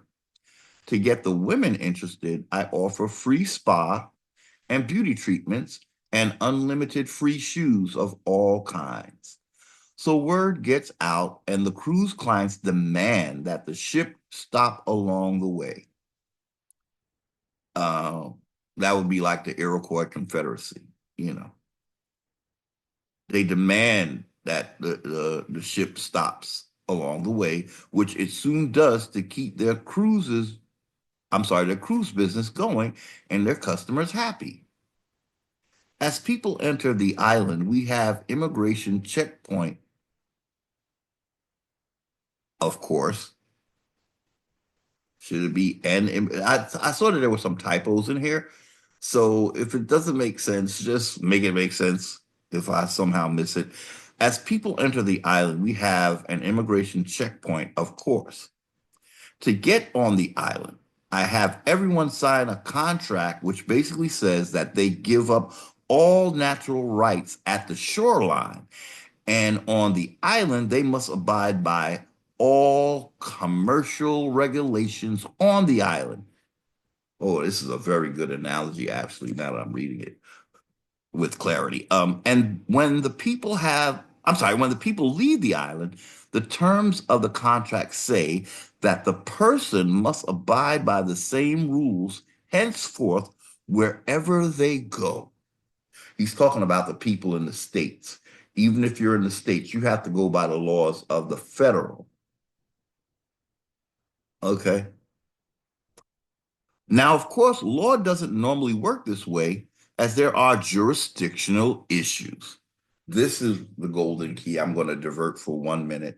This is the golden key for all Indians. The fact that the federal system has no jurisdiction over you is inlaid in the damn Constitution. It is only in America can you have a constitution say one thing and the government doing the complete opposite, y'all, and then got the nerve to praise the Constitution. Yeah, it's like sitting on the table, hanging on the wall. Ain't nobody going by it though. It's some nice, semi-valid words, because that Commerce Clause is a whole mess. We talk about that. If there are two sovereigns involved, they should both be regulating commerce, not the colonizer. Sorry. But if he was on another continent, he wouldn't be regulating our commerce at all. The only reason why he want to regulate commerce is because he here stealing from the Indians in his quote unquote regulation, which was undefined. So, so this man is saying he sees the ship going by and he wants them as customers. So he sets up a whole wonderland for the men and the women. The men, there's a lot of pretty girls on the island for the men, and there's plenty of spas, beauty treatments for the women. Okay. So he wants them to come by that island all the time so he can make that money. This is what the federal government did. They saw all them states and all the land you had and said, we got to get that. So let's make licenses and they got to get stuff from us to exist. Meanwhile, all we doing is creating a jurisdiction over them. I'm sorry, I went off, okay, on a tangent a little bit. Now, of course, the law doesn't normally work this way, as there are jurisdictional issues. Sure, you're right. To get around this, I know I can't control John Smith when he goes home to Kentucky. So I'll get John Smith to admit that he is John Smith with capital letters. You see? See the little, oh God, the whole system is deception, y'all. Okay. By operation of law is another legal person. When you capitalize your name, you create another entity. It's not you. It's your name is regular with allegedly small lowercase and uppercase. A corporate fiction is all uppercase, which is an operation of law. Their law uh, is another legal person. The reason is because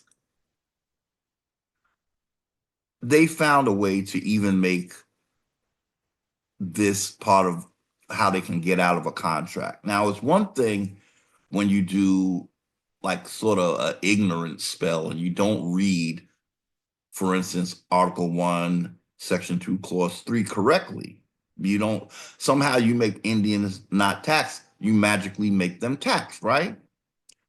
So that's one kind of word spell, magic, whatever.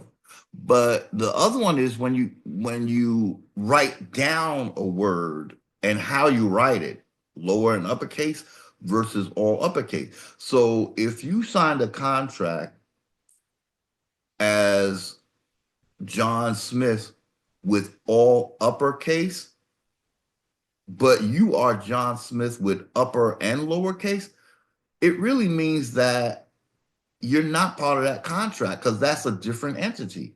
So, in other words, even the style of how you write something, I wonder if writing in cursive might be part of that too. Whether you write something in script on the contract and then print it out, that's another style, right? So then the style becomes legally binding, is what I'm trying to say. Not just the words. Like, in other words, not just turning an Indian black by using the word black, that's changing the word entirely. But then the way you write the word. Did you write black with all uppercase? Or did you write it with lowercase? Or did you write? So then the style is another way to escape the original contract. How was it written in the contract is the only way it should keep being written. Whether you wrote it in upper and lowercase, or whether you did an outright total word change by turning Indians into Native Americans and using Native American in the place of Indian when the word or words Native American are not in the Constitution.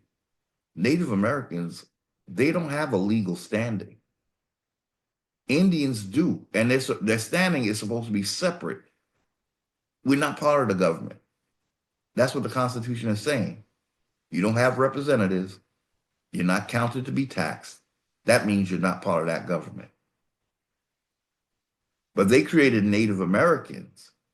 Native Americans don't have an original contract to go and say, well, you said we're not taxed, like Indians do. Or I should say, we agreed that I'm not taxed. I should say it that way, you know, even though it was really only the Iroquois Confederacy because they're only dealing with the Iroquois Confederacy. That's another thing. They are taking it like that's another like a spell because you're saying that all Indians agreed to this, but it was really only the Iroquois Confederacy and whatever five civilized tribes you had. You know, they're the ones. All the other Indians are not even part of this contract, really. But we got psyop into it.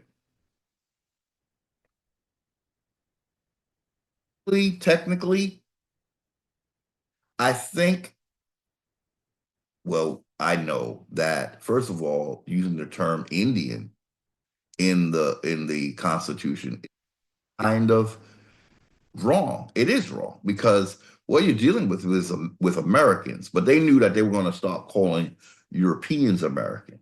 So they use Indians because the Americans are going to be the foreigners. You see, so even the use of Indian is we're not Indians. What is the land that we're on? You know, when you look from a legal perspective, if we're going to go strictly by letter of law and letter of the Constitution, Indians are Americans. So what I'm trying to say to Indians is you don't want a system that requires this much deciphering.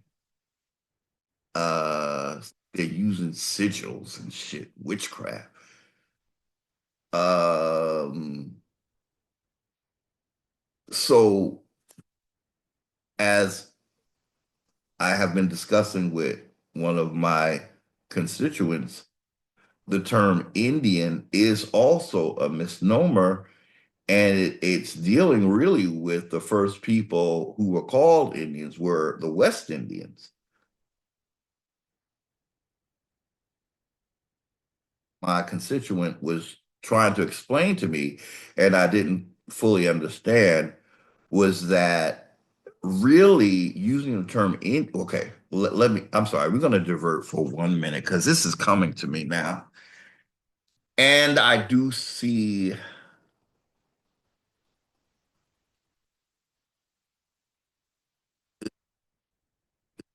walk with me for a minute, because this is something that even I have to become more aware of. Um, oh my God, it's just a psyop within a psyop within a psyop. As you may know, I have always basically contended that Negropeans are the brainwashed children that were kidnapped from the West Indies.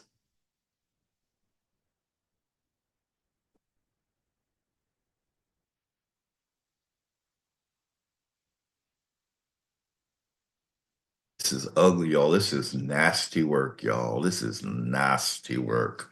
Because as my constituent has tried to explain to me, and it's hitting me again, I did understand uh, when she said it. But now the understanding is starting to permeate. Using the term Indian, it's still taking us off of the landmass known as America. But, oh boy, there's some implications that, again, nasty work and dirty work. Uh, it's a misnomer because the landmass is called America, so you'd have to be American. But it should be solved in the fact that the Americans that are here are actually Europeans. In other words, even the dictionary is saying that uh, now applied, you know, Americans were first the people found here by the European. But now the term is being applied to Europeans born in the Americas. It's just that Indians, besides the word play, we still have to know our position. We were the first ones that were here, and we hold uh, the birthright to control our land. That's all this is about. Um, when they use Indian, it's kind of like in other words, they got this thing so mapped out that when you go to claim Indian, it's a way of letting in foreigners because the landmass is called America. But if you go deeper with it, I don't even think we were originally called America. So that's how deep this rabbit hole goes with the name game and how significant it is. I believe that Wolsey Muller map showed us what this was once called. It was once called Tameri, but they changed that. It was what they called the $10 million map had to be changed to show South America as America and not Tameri.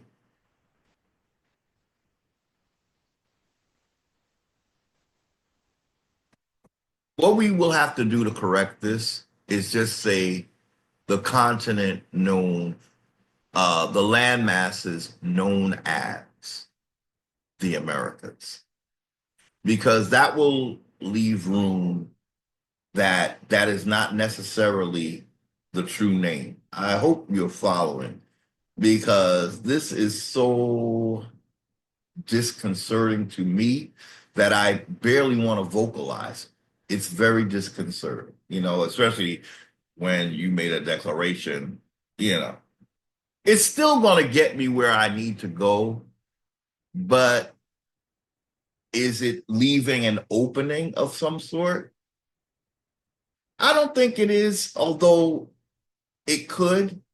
I don't think it is because we do have that dictionary definition that we can stand by. We can say that if you're an American who was a European, you're not American.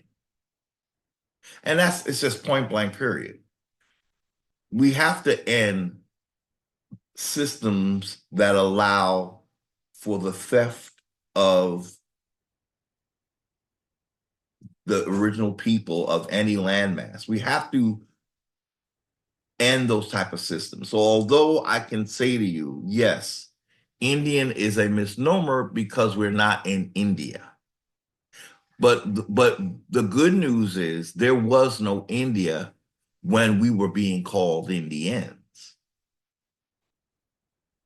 There was no India that anyone can really verify.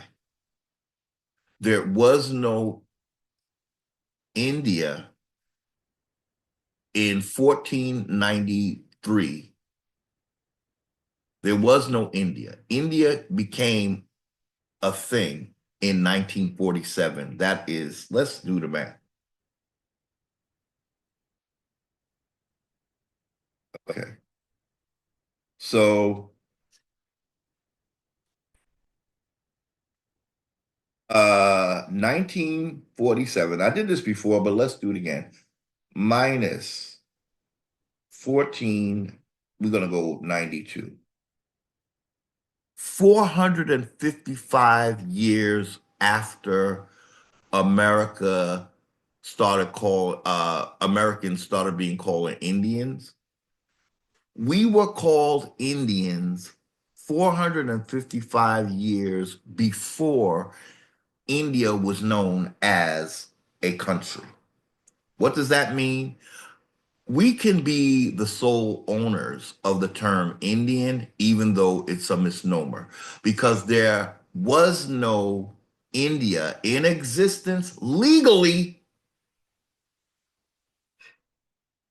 or in any kind of treaty, because if there was no India, then they didn't treaty as in India. So there's no legal documentation showing us that there was any place on earth called India in 1492.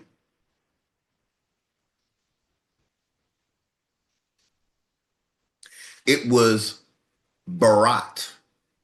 That's what the name of India was. Bharat, and then it was called Hindustan. But before it was called Hindustan, from what I recall, it was called Bharat. Bharat, Bharat. So, what I say all this to say, truly, there was no other landmass that we of knew of as India when Americans started to be called Indians. And why were we called Indians?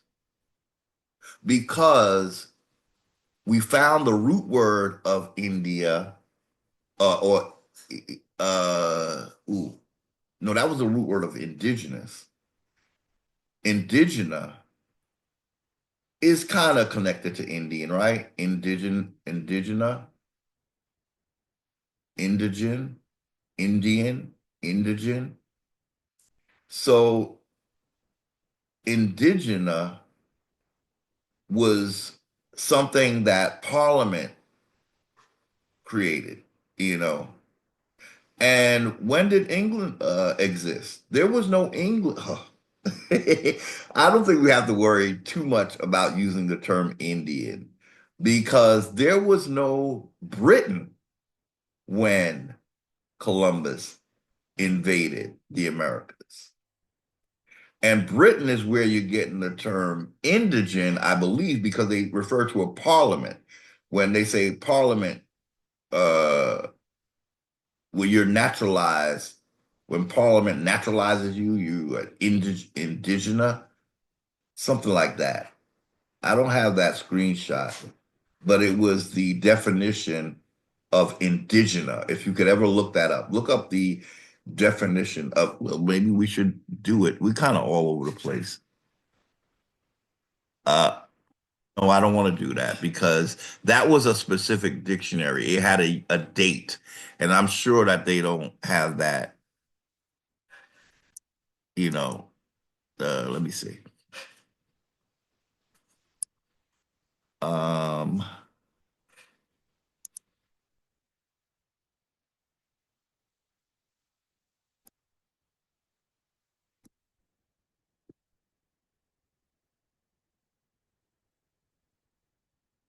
let's see. We'll see. The That's not what the that's not it, y'all. That's not what indigena. We found an older dictionary, and it actually mentioned the word parliament and being naturalized.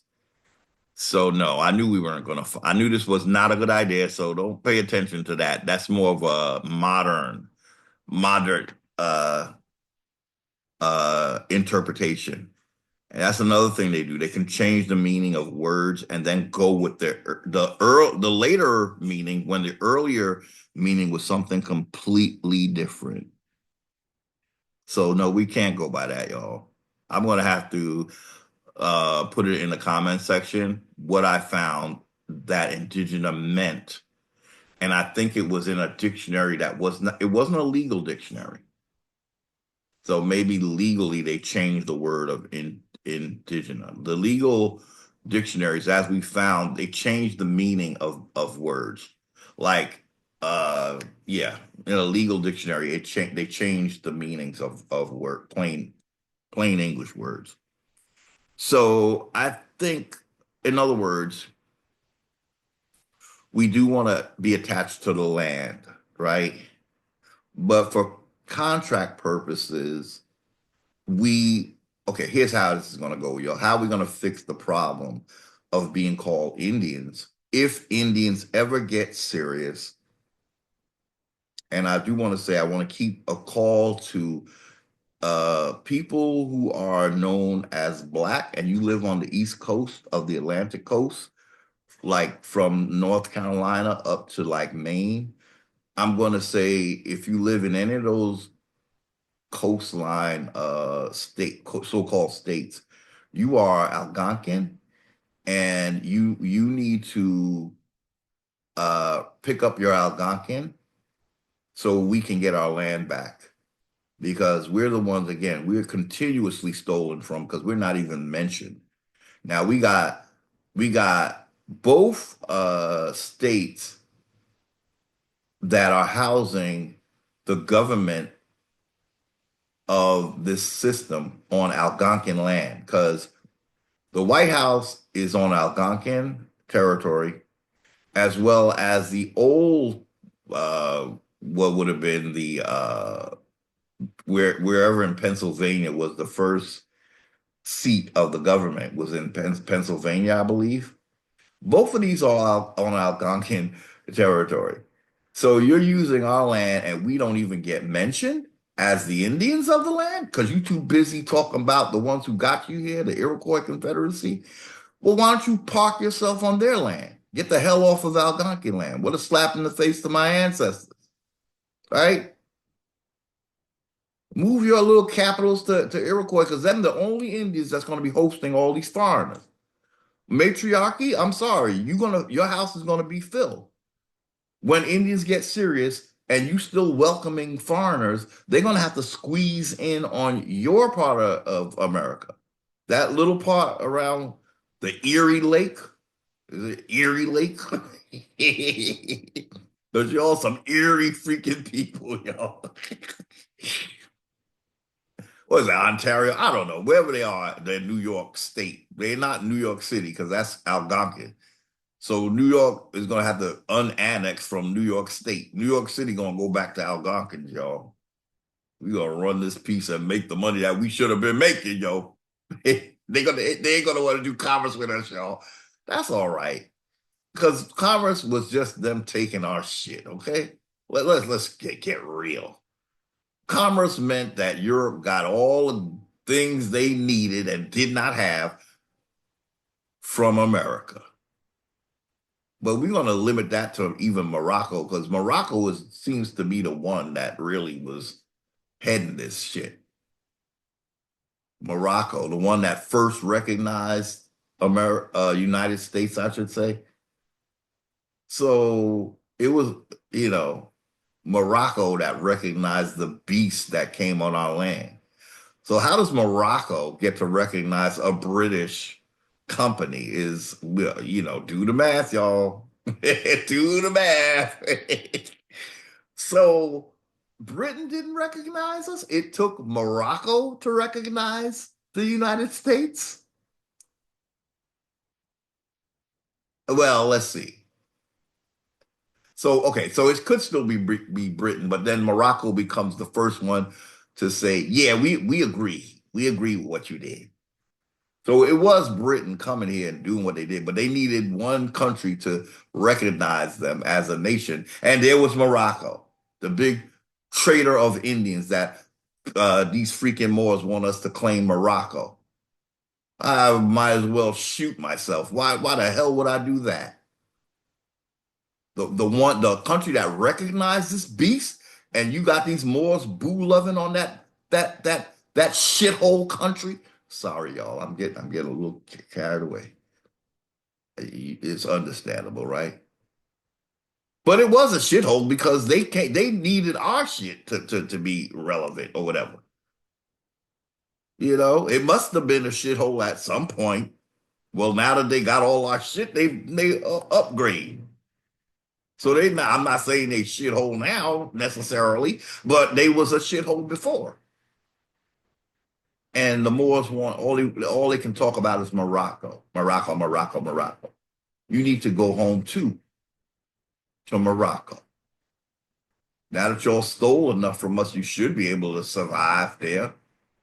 But it wasn't even an issue of survival, it was greed. How you live in Morocco and the whole continent of Africa don't have enough wealth for you. So you got to come to America. That's what basically the Sultan was saying when we read that article. He was taxing, he couldn't get enough money from his conquest in Africa. So America was very important to this Sultan, right? So if Africa was so rich, he should have been able to, he didn't need America at all. They got the diamonds right and the gold right, allegedly right. Why would that freaking Cretan want America so bad that he moved the capital to a more western part of Morocco just so he could receive all the gold and stuff they were stealing from America? Obviously, that's what this man was about, yo. And yet we got Moors here in America, all brainwashed to think that they're Moorish. Yeah, because you're indoctrinated Indians, mostly. And you're entertaining our colonizer, the one who was in bed with our colonizer, and the one who recognized our colonizer, not us. If the Moors was really on the side of Indians, they would have never recognized the United States. Let it sit with you for a minute. Let that sit with you for a minute. If the Moors were about American Indians, no way in hell they would have be the first to recognize this beast on our land, yo. Okay? Now we done went all the way off, but let's go back. The style, the legal style. When you change the upper and lower case to all uppercase, you created a new entity and you're going to have to create a new contract. But if your colonizer is fooling you, he's going to make you think, nope, this is the same contract. We just put your name in capitals because we like to see it big like that. No, that's a whole different contract when you do that, yo. That I don't know that you were making. We can't have any legal systems that have so many, what do you call it? We can't even call them loopholes. So many cheat contract breaking options. Okay. Which by operation of law is another legal person. That's what we just said. When they make your name all capital, that is not you. That is another entity. And they're tricking you into thinking it's you and then just juicing you for all your worth. And as long as John Smith thinks he's capital letter John Smith, he'll have to send me money wherever I send John Smith a bill. So the federal government is sending bills to your house in capital letters, meaning they're taxing something that doesn't even exist, but you think it's you. And so no matter where you are, they can send you that bill because they took jurisdiction. They created John Smith a capital. They created that thing. It's not you. A lot of Indians don't believe it. You better start believing. You better start knowing because this is exactly what they're doing. They don't capitalize your name for no reason, y'all. That's a different entity. It's not part of the original contract.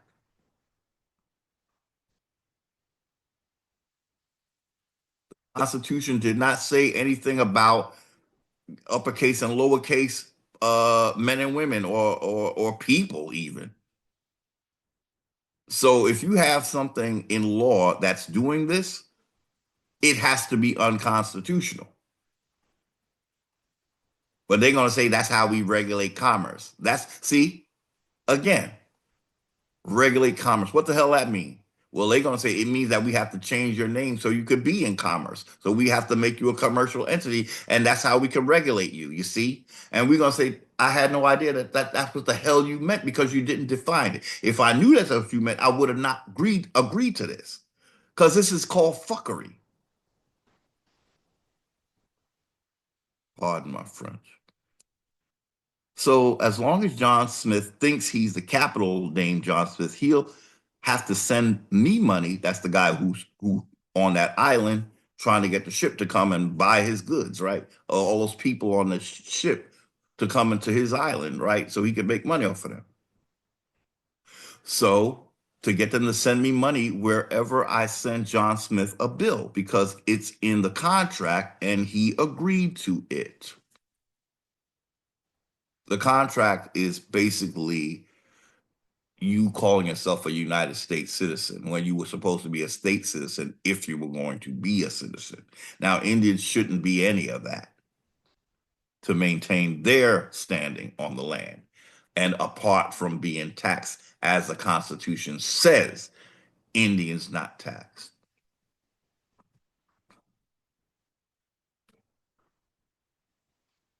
The people don't care and they don't understand anyway at first. They just want island girls, free beer, and free shoes, and the spas and all of that.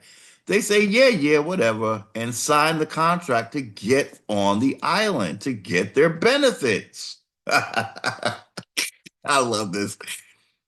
Knowing that no law can abrogate the rights of contract.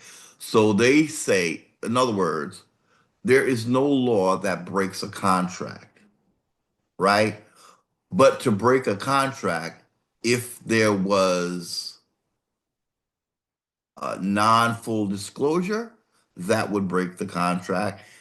Duress would break the contract, and a lack of the meeting of minds. If I didn't know what the hell I was doing, because you didn't really explain it, we didn't have a meeting of minds. You kind of misled me, which is that's the game of the day. Is just misleading people, you know. Um, so knowing that no law can abrogate the rights of contract, I'm feeling pretty good that I'm getting shiploads of new customers every day who are coming to me for life by contract. So United States citizens are for life. They're going to be paying the federal government. That is not even one of the states. It's a district, and that leads you right to Britain and the Vatican. I guess you could imagine that even though the Vatican repudiated the doctrine of discovery, who's going to turn down a check that comes in the mail, right? He's going to say, well, I told them that I repudiated, but if they still want to send me money, oh, well. So if Indians don't get cracking, they're going to start falling in love with all that quote unquote revenue again. And elbow. Uh,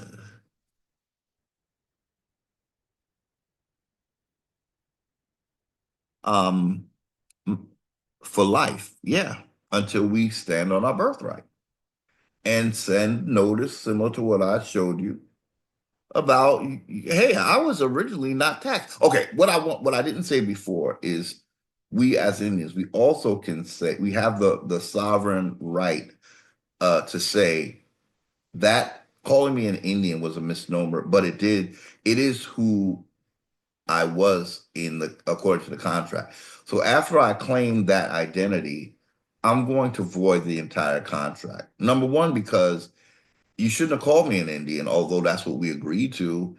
I'm an American, and that definition in your 1828 Merriam-Webster dictionary of an American being Europeans born in America, you're going to have to scrap that. Europeans born in America are Europeans born in America. They're not Americans. They know it. We know it. Why are we playing games? Okay. Well, like I said before, I think we should rename the whole damn continent ourselves. Then we'll know that we created it. That's the whole point, to get your jurisdiction back. We don't know what kind of spells they put on the word America, right? And we're not going to call it Turtle Island either. Nope, that's not what it was. That's not what all Indians agree to. What we have is one group of Indians and their narrative, just like with the federal government, they operate just like the federal government. They just start taking authority where none was given. I never asked Iroquois to speak for me, and they know damn well no Algonquin would. So for you to come up with a law of peace for you and the Iroquois Confederacy, and then somehow make the world believe that that was a law of peace for all Indians, you're lying. You never got along with Algonquins, and even after you made your law of peace, you still wasn't trying to live in quote unquote peace with Algonquins. You was trying to live in peace with all them people that you must have under duress became part of the Iroquois Confederacy. That law of peace did not apply to every Indian on the continent of North America, y'all. Okay, so what did we leave off? By contract. So they're committing to this man's island by contract. Okay, he renamed them, and they're okay with that because they think they're getting some great benefits, but truly he's just owning them and extorting, like, money from them, whatever. He's taxing their wages, all of that, making a whole bunch of laws that uh, if they break them, they get fined. But these are not even really crimes; they're just what do you call them? Commercial, and I don't know. They don't make sense. That's what they're not crimes. There's something created in commerce. Walking through a train car, not wearing your seatbelt. Those are not crimes, y'all. But as long as they can fine you, they love getting paid when you mess up. So they're encouraging us to mess up. They're making laws that you don't even know exist. And so when you break them, here comes agent police to give you a ticket. So this beast keep making, just taxing you, taxing you, taxing you, taxing you, finding you, finding you, finding you, finding, and these are not even crimes. My fees, taxes, and other business I take in more than pays for the beer and shoes. I give away, oh, he gives away some. And now with this business model, I can show investors a steady stream of incoming new customers. So he's giving away the shoes. So they're really paying for it, but it looked like he's giving it to them.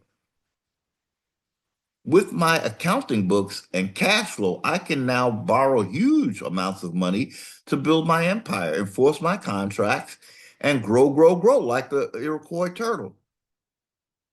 My little island business is a huge success.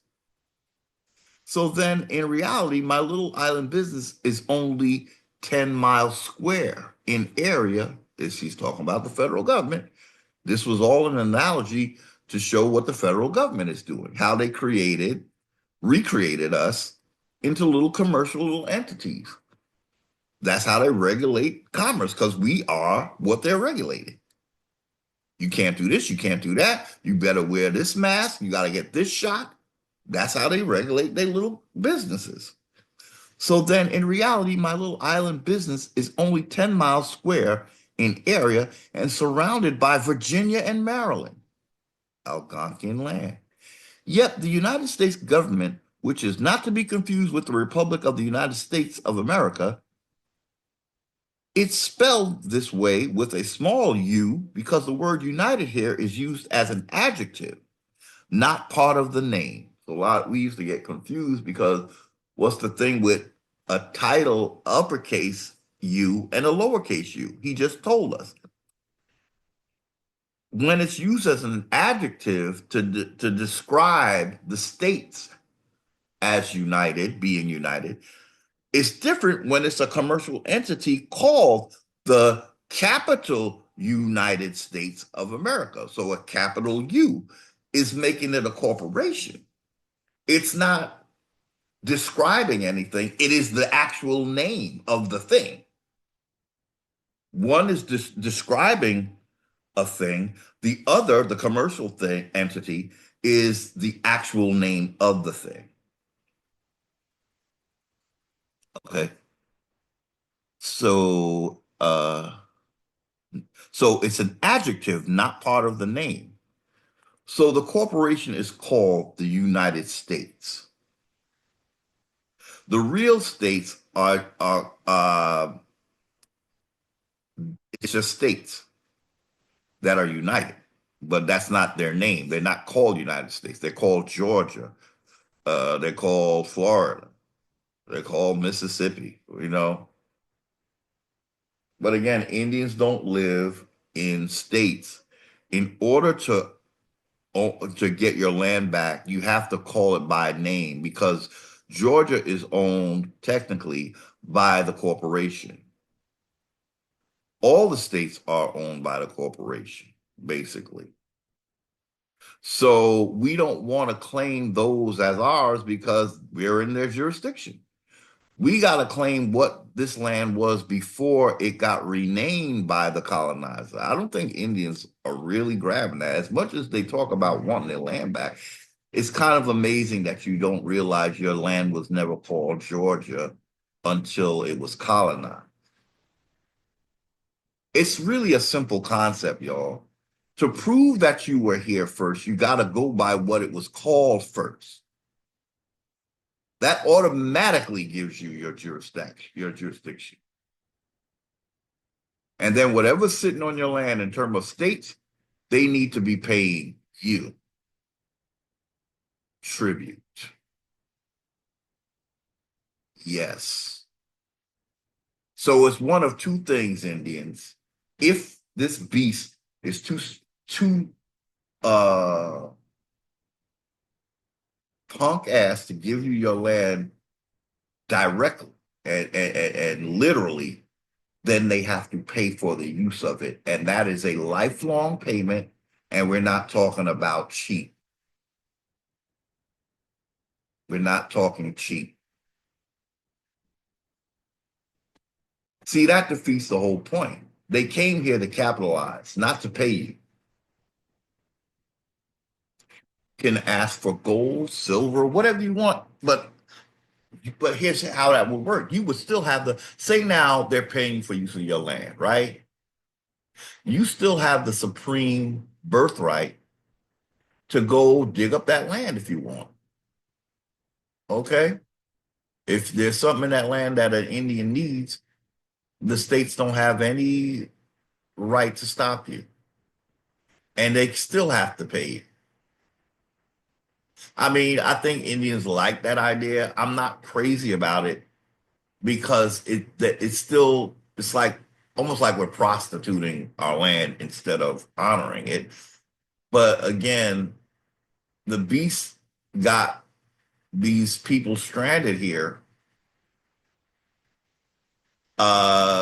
This is all they know. They have to pay, unfortunately. And I'm not talking about paying the federal. The federal, if we haven't figured out by now, the federal is like the head demon. Say now the states are demons, right? The 10 miles to 10 miles square, that's literally head demon in charge. HDIC. Uh the federal government is the HDIC, the head dick in charge, okay? That's how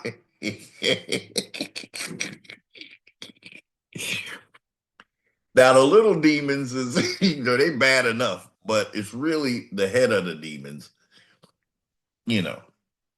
So for Indians to have their authority, they have to get rid of the head demon in charge, and then you become the archangel that's getting what's due you.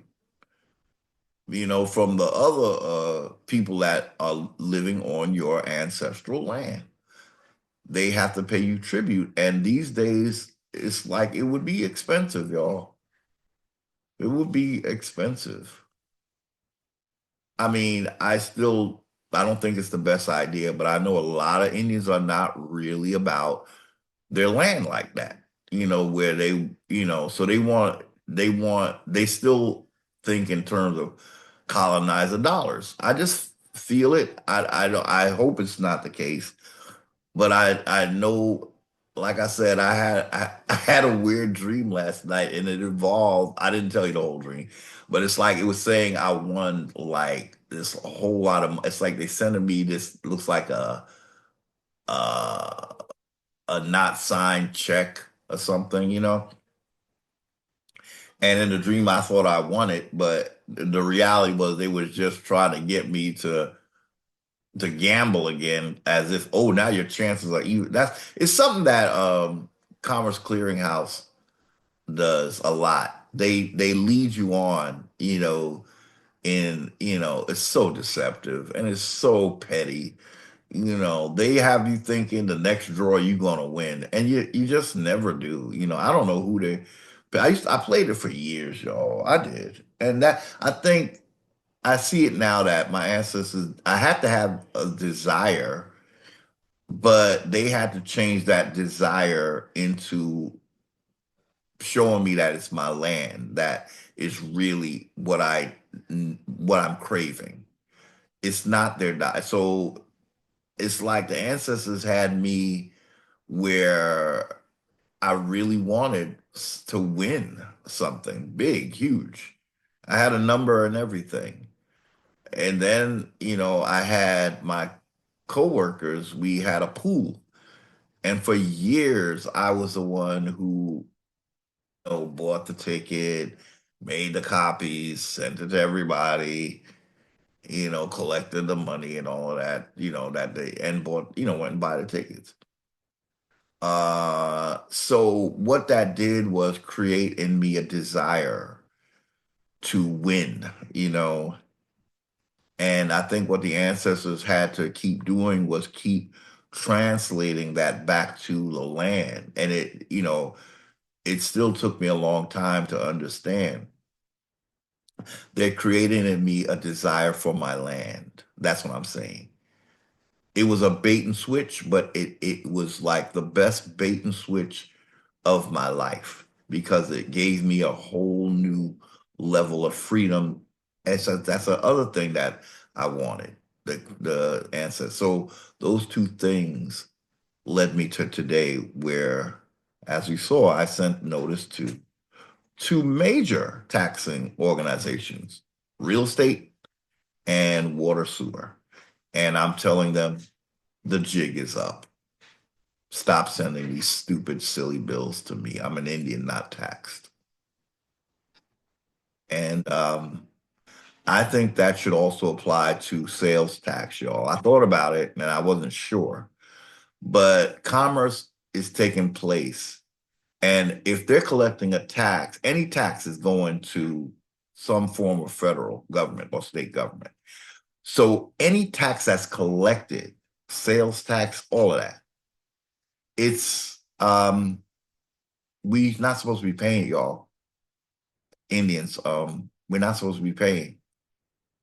We're not supposed to be feeding an entity that was we were supposed to be uh we were supposed to make profit. The whole if we were in a commerce contract, that meant we expected to get paid, y'all. But this beast turned the whole thing around and it made us where we're paying them. So you owe me for profits I never received. I really, technically, I should be claiming exactly what Anna has been claiming, and she's a foreigner. And she's saying basically, you ain't paid there. Well, the system made it where you can't pay for anything. So for Indians, that would go quadruple or, multiple quadruple or whatever. There's reparations. So technically, Indians shouldn't be paying for anything because that will be the reparations part. That will be the reparations part for the years that they stolen from us. Over 500 years, basically, if you include 1492 in Columbus. 500 years worth of wages of millions of people. That's a lot, y'all. You just stop having me pay for anything. That'll for the next 500 years, I don't pay for anything as long as you're in existence. And see how your system survives without me. Because right now, I believe we're the lifeblood of this system. And that's so ironic that we would be the lifeblood of an enemy system. And we don't get any kind of, it doesn't circle back to us in any beneficial way. It's like being vampired off of till you die. And you're birthing your babies to this beast, sucking their life out before they even come here. And you gotta want to get out.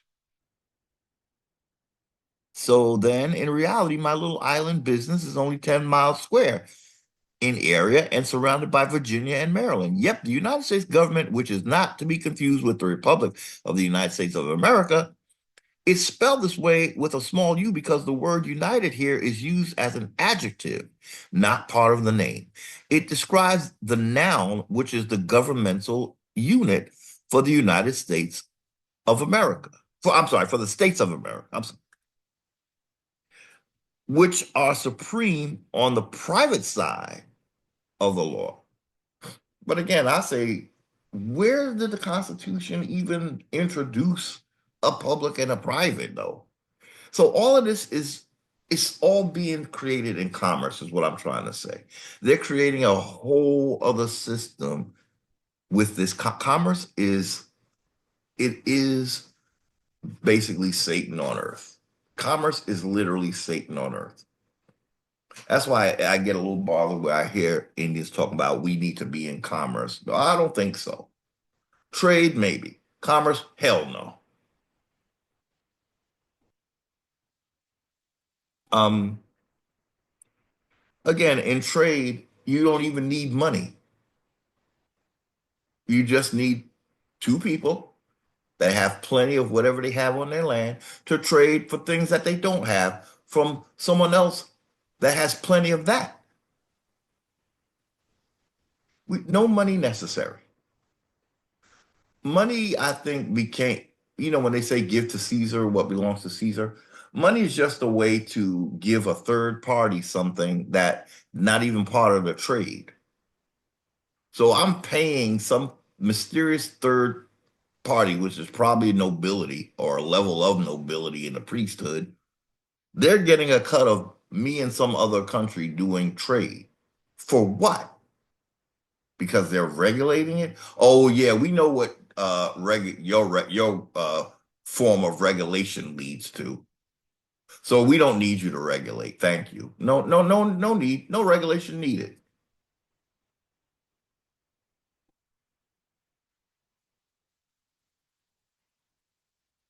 Really, money is not even necessary. It was all about basically the food. They wanted our resources, and then they used their money to just somehow their money they get like paid doubly. They not only do they get our resources, they get this thing they call money, because they created the money and that goes back to them. So then they use the money to use it to quote unquote buy. So you're using money that's not backed by gold to buy my land. That means you're getting my land for nothing. That's why we don't need money, y'all. Well, land is never for sale anyway. It would only be rented or leased. Everybody needs a homeland. If they gave it away or sold it away, they won't have a homeland anymore. Okay, so he's talking about it describes the noun, which is the governmental unit for the states of America, which are supreme on the private side of law.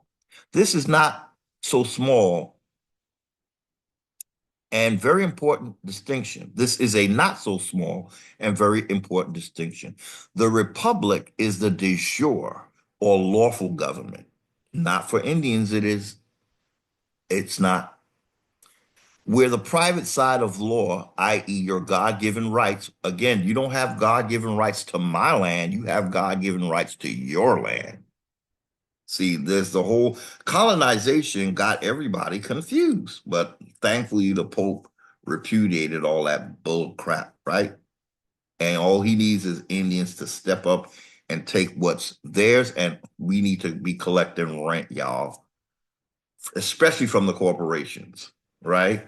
They're the ones that's really, you know, the corporations need to be paying for their taking up space on your land, and the payment is has to be commensurate with how much they make, right? So if you're a multi-billion-dollar company on my land, that means you're making billions, and my land is supplying you a base to collect those billions, and you need to be paying American Indians tribute. And if Indians are very good, they will translate that into taking care of any Indian that needs it, no matter what tribe he's from. Dare I say, dare I say.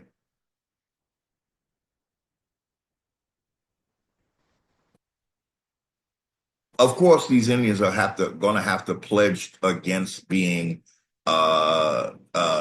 linked with the colonizer. They're going to have to give that up before they get anything.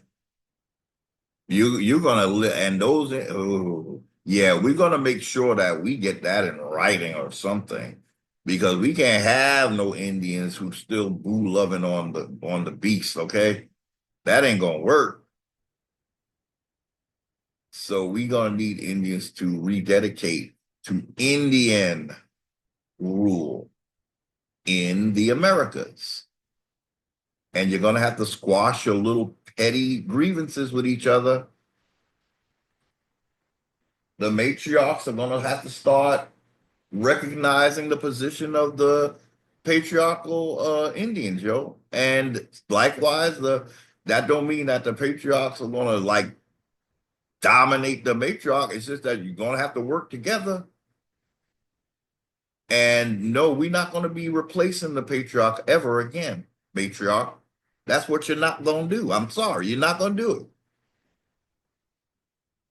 You're not gonna do it. I'm a whole Indian that comes from that lie or that group of Indians that y'all are trying to genocide us and for no reason at all. You got to show us what we did so wrong. And then see that's how we know something is not right because there is nothing. It's just that you must have thought it was too damn big. Like the Algonquins were a very large group of Indians, and I guess I don't know what was going on that would make them not want to work together. I think, and look, we're gonna say it what it was. Say it like it was. The Moors infiltrated the matriarch. Point blank period. Point blank period. The Moors infiltrated the matriarch. That's why the matriarchy went left. Okay? That is why. I don't know what they offered the matriarch. I guess they said what it was. You will dominate the men here, and we're gonna help you do it. And so that's the way we need to look at this because that's what it is. We had Morocco as the first to recognize this beast. Why? Because Morocco had something to gain. Morocco looked like us, whereas Britain did not. Albion was just what it said, albino blacks masquerading as white until they got the hair change. And then the hair turned, they do their genetically modifications and stuff. So that's why Morocco needed a white face of oppression. Meanwhile, Morocco, the Negroes is getting all the profit or under the table, you know. So Morocco becomes the first to recognize this beast. And then they have a religion that they're indoctrinating, imprisoning our American Indians and trying to get them Algonquins to convert to Islam. So they kill off the rest of the Algonquins that the beasts don't kill. It'll be other Indians killing their fellow Indians because they're so damn indoctrinated with this damn Islam. Because it's really part of the machine. They're teaching them Islam in prison more, apparently more than they teach them Christianity. So who is the big enemy to American Indians when you really bring it down to its common denominator?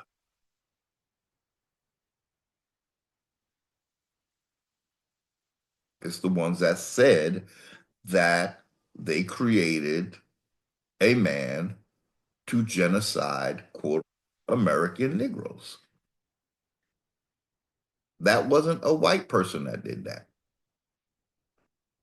The white person is the biological weapon that was created by the Moors. They they tell us this, but we're under a spell. We don't know what that means really. But they say it all the damn time, which makes us complicit because we accept it like, oh, that's so cool. It's cool. You're gonna call this man a devil when the devil was created by a quote unquote Moor factions of Islam? Then who's the real devil?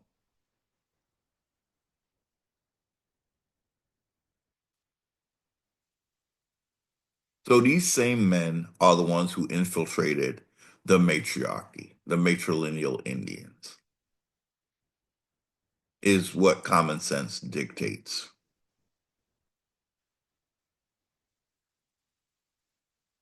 So then, okay, this is a not so small and very important distinction. The republic is the de jure or lawful government, where the private side of law, that's none of this wording is in the Constitution. Okay. So the foreigners who think that this is the magic key to America become private. I didn't see that word in the Constitution. You're here on commerce, not anything that has to do with law of the land. Your laws that you are standing on are still commercial in nature. Public and private is standing on commerce laws, not law of the land. Law of the land is Indians.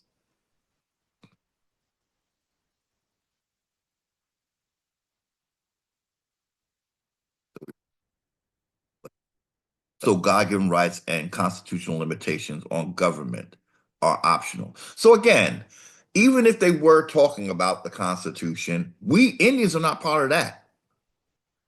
So even if their private and public was mentioned as a thing in the Constitution, Indians still wouldn't be part of that public and private. So Indians would not want to operate in public or private because the Constitution is saying that you're not part of any of this. But I think today we have a lot of Indians seeking to work in private or to operate in private. That is not the solution. That I'm here to tell y'all. Yes, you can make some money. You will not be in control of your land, and your birthright has nothing to do with this. We are looking for birthright Indians, Indians who understand that birthright is the goal, not colonizer dollars. Because if it went back to Indians rule, in in other words, we were territorial. Now, okay, I'm going to divert one more time. It dawned on me, why were why was it better to work a tribal system than it was to try to,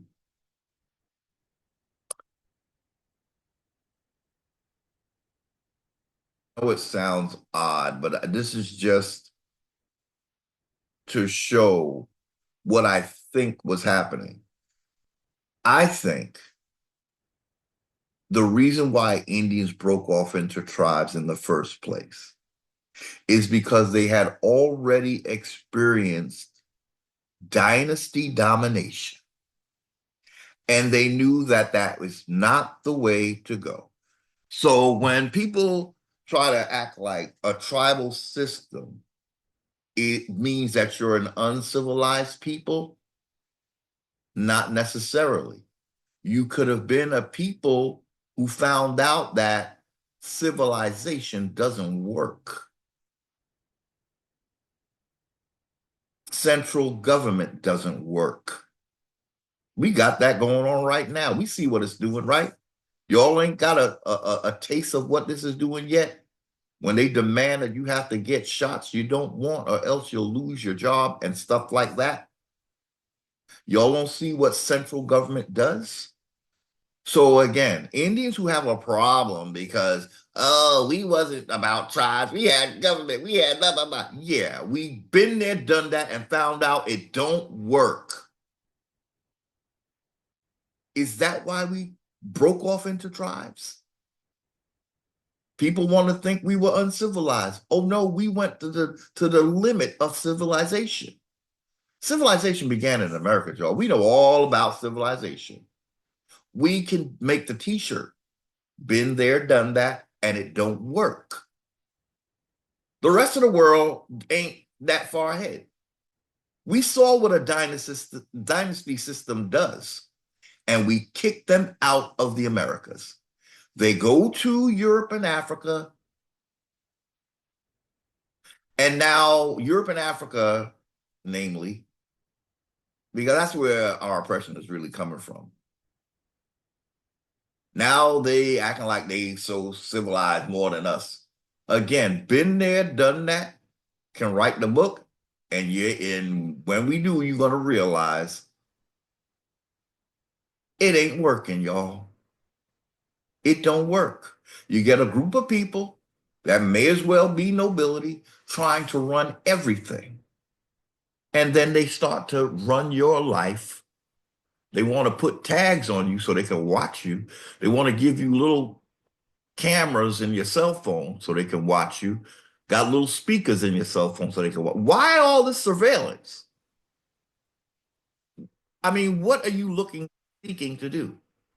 Well, when you do nasty, dirty work, you gotta watch and see who's gonna figure out that it's nasty, dirty work. That's what civilization brings, y'all. That is what civilization brings. The dark side of civilization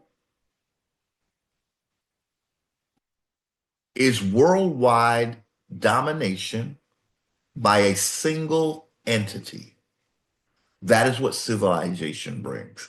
What Indians did was they figured out we don't want to go that route. We'd rather do our tribes. It's not going to be that so organized. Like they praise the Iroquois Confederacy because they saying that they were organized. Give me a break. They didn't even have a writing system. That was all you, colonizer. That was all you. Poor Iroquois probably didn't even know what the hell they were signing or writing, allegedly.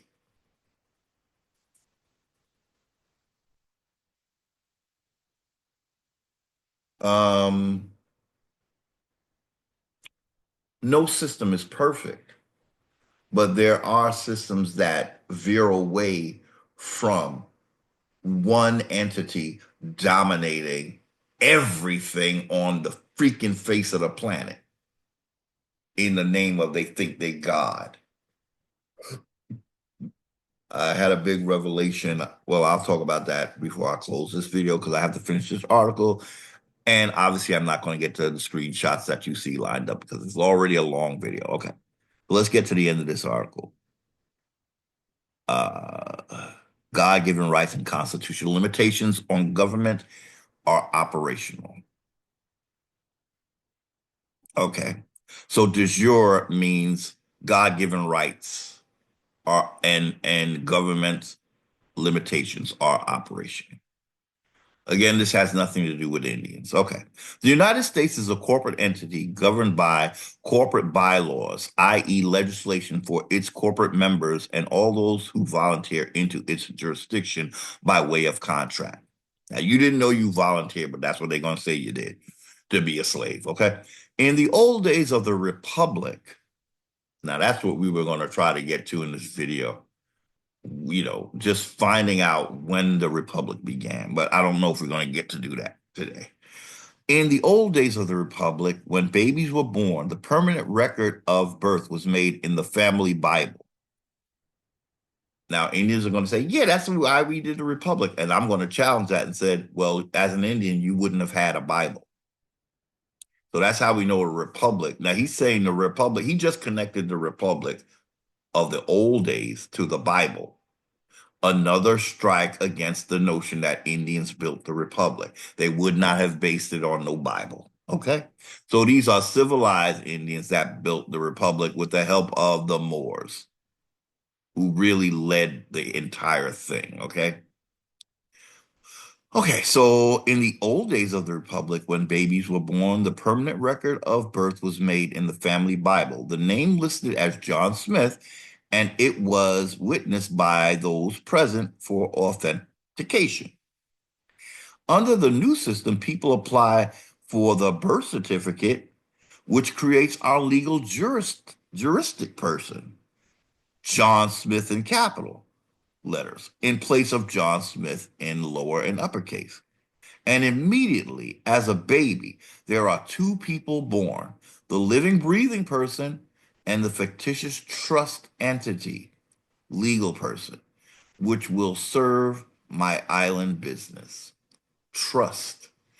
Didn't we say that trusts are for dead people? Indians don't do trust.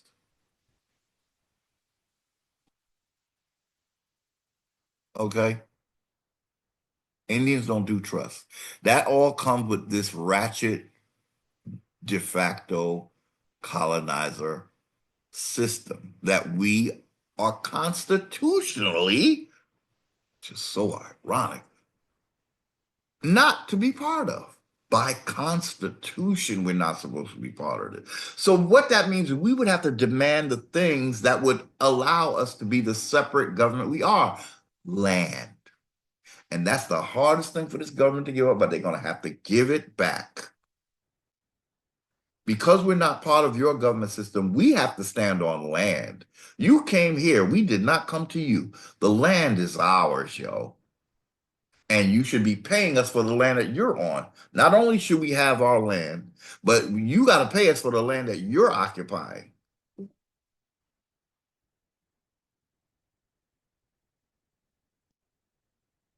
Okay. So in the Republic, they use the Bible to record these things. That's what the Moors told them to do. Why would Indians put something in a Bible when Christianity was not their native or indigenous or whatever you want to call it religion? Wasn't their ancestral religion? It's a better word.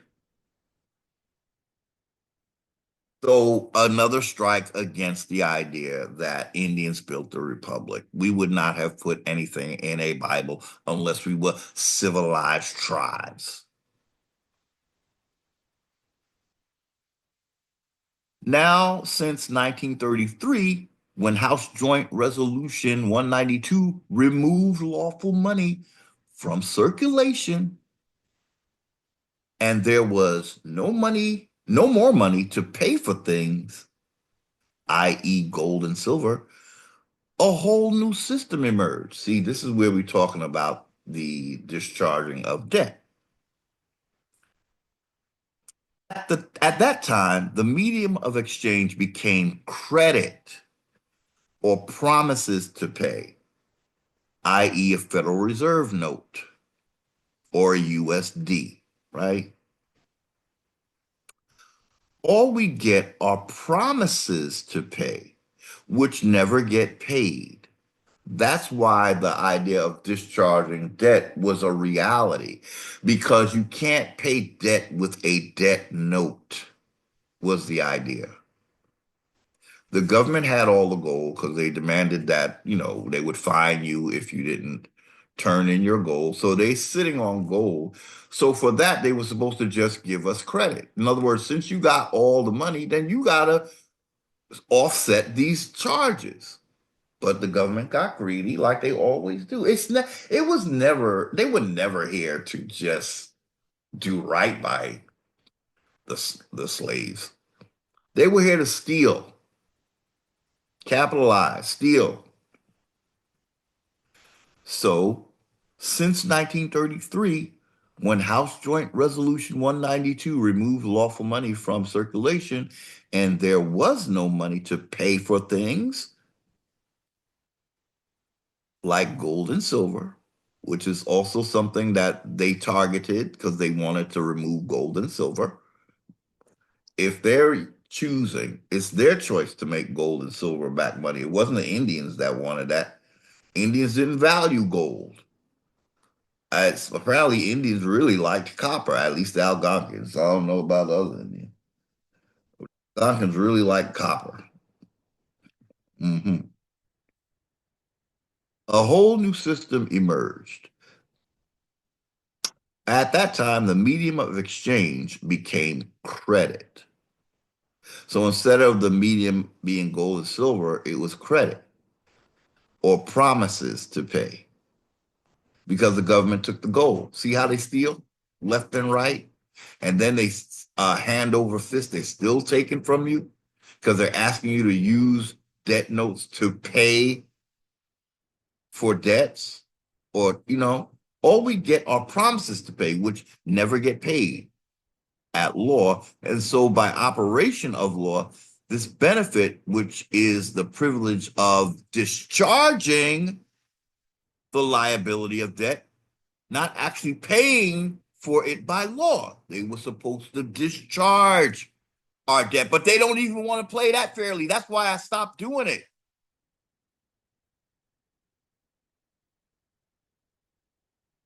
Actually, I stopped doing it because I just didn't want to be part of their game. They don't play fair. That's just normal.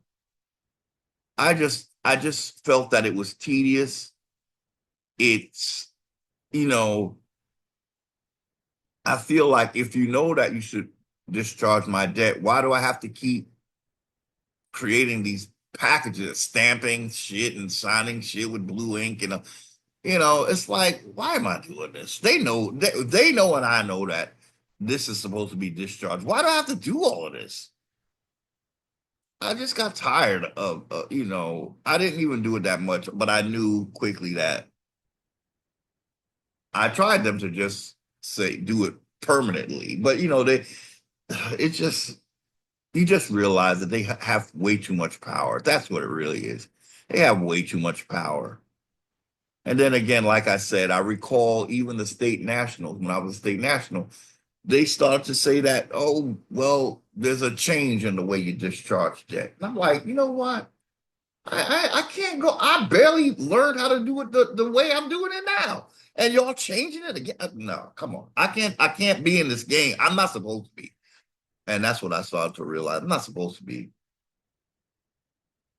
Man, ancestors were working on me even after I became a state national. They were calling me. I was on, again, another call I was on with the state national. We would do like a group call, and some topic came up about somebody, and they were in a tax lien situation. And another person on the call said she was explaining, like, her situation. And the guy said, "Well, who did you buy the land from?" And the woman said she bought it where she bought from. And the guy said, "Well, you'd have to go to the Indian because Indians are always sovereign. You would have to go to the Indian that owned that land." And I'm sitting on this call thinking to myself, this happened to me several times in my journey where I got a wake up where it's like, okay, say now I was in some kind of new religion that I was, exploring or trying to learn. And they would say something like, well, we got these traditions from the ancient Egyptians. And I knew, almost like instinctively that that was us. I knew that ancient Egyptians were referring to people of color. And then I learned that they were the ancestors of the Indians. Okay.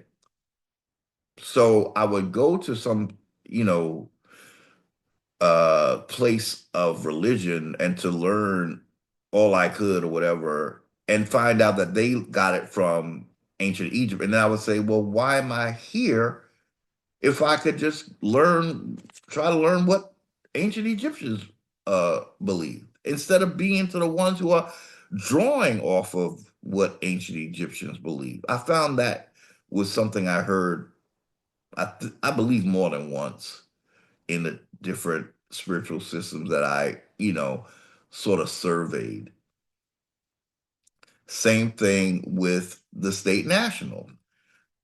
On that call, when he says, well, the Indians are always sovereign. And so I'm asking him, why am I here with you guys?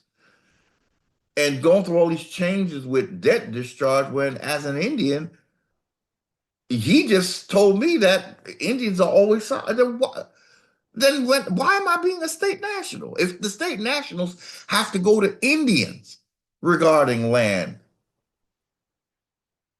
that was the ancestors. Why would I be on that call? I didn't make a lot of calls. Well, mostly after that call, but I had missed calls. I happened to be on that call to hear this man tell another state national that, well, the Indians are always. Why did I hear that though? Ancestors ain't playing. And I'm talking about my Algonquin ancestors. They haven't given up on our land like Algonquins have. The Algonquin ancestors still want us on our land. But I think Algonquins themselves are very brainwashed, you know? So they're just thinking that they're one of all Indians when no, the Indians were against you. The Indians are being led by the Iroquois and factions of the five civilized tribes. but they are naturally against Algonquins. So when Algonquins see Indians, they think, oh, they're my friends. No, you're the only Indian that's not known to be part of North America anymore. So all these other Indians, apparently they're stealing from you. And I hate to say it that way. I think the South was taken from Algonquins because the only way I can proof of that is that Algonquins are the oldest language in the Eastern Woodland area. So that means we were the oldest Indians. That means all this land that's being said to be Muskogean, part of the five civilized tribes, and even the Iroquois Confederacy, all of that previously was Algonquin. And so that's why we have Algonquins being sort of not recognized by Iroquois or Muskogean. They're more together with each other than they are with Algonquins. The push is to move Algonquins further north so that these other tribes that have been infiltrated can claim the fertile land in the south. So they want us to be winter Indian. They want want us to be having to crack through the ice and stuff, ice skating like Eskimos and stuff, living in igloos and stuff. That's what the civilized tribes. So they don't talk about Algonquins really in passing, but they never really will say that we couldn't stand them. First of all, because there was a patriarchy apparently, and the Moors convinced the matriarchy that it's all about you, girl. Yo, I'm just trying to make it make sense, y'all. I'm sorry if I'm not even trying to be offensive. I just want to understand what the hell happened. And I told y'all, if there's something I want to know, trust me, I'm going to know it. And there's nothing that's going to stop me from knowing it. And there's no one that's going to threaten me when it comes to me knowing what I need to know. Yeah, because that's a gift of the ancestors. So they're the ones that let me know that there's nothing that we will withhold from you when you're reaching for your birthright. All will be given. Yeah, because I need it because everything is a damn psyop. Okay, so uh this is a long article, right? And I just made it like twice as long. So since 1933, with House Joint Resolution 192 removed lawful money from circulation, and there was no more money to pay for things, i.e., gold and silver. A whole new system emerged. That's them regulating commerce, y'all. At that time, the medium of exchange became credit or promises to pay, promissory note, Federal Reserve note, US dollar. All we get are promises to pay, which never get paid at law. And so, by operation of law, this benefit, which is the privilege, watch out for privileges and benefits because they can take those away, do it all the time, of discharging the liability of a debt, not actually paying for it by law, brings us under the purview of the laws of commerce. See how commerce just twists everything up and everything becomes fake and fictitious? So it brings us under the purview of the laws of commerce, not law of the land, y'all. Indians are law of the land in all that we do. Commerce, of course, is regulated. And they never told us what that means. Basically, it means they take over everything and they turn everything into commerce. The United States then makes everything a commercial activity. See, didn't we say this already? We said this in the last video, not just now. In the last video, commerce had a field day with quote unquote regulating commerce, they turned everything into commercial activity for John Smith, the capital guy, which allows it to regulate John Smith from cradle to grave. And John Smith, all capital, pays fees, registrations, fines, taxes, and incurs potential criminal penalties if he doesn't follow the corporate commercial laws, i.e., federal regulations. So I want to stop for a minute. When I wrote my notice to the Department of Finance, I'm telling them they don't have the jurisdiction to fine, tax, or even file criminal charges. I said you don't have the authority to prosecute me, fine me, or jail me. I told them this, yo, and there is nothing they can say, yo. They could try fair tactics, but they're not going to work on me. They're not going to work. I know my rights. I know my standing, y'all. I will never have to step foot in their courts. And he's going to talk about their courts. Let's finish reading.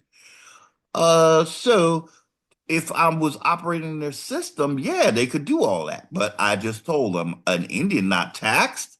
Huh? Are you blind? Deaf, dumb, and? So now you are starting to see the lines of distinction between the private side of the law and the public side. I say they're two wings of the same bird. Once again, if Indians are not involved, then if you're not calling me out as an Indian, then you're thinking like I'm one of these foreigners that's operating in public and private.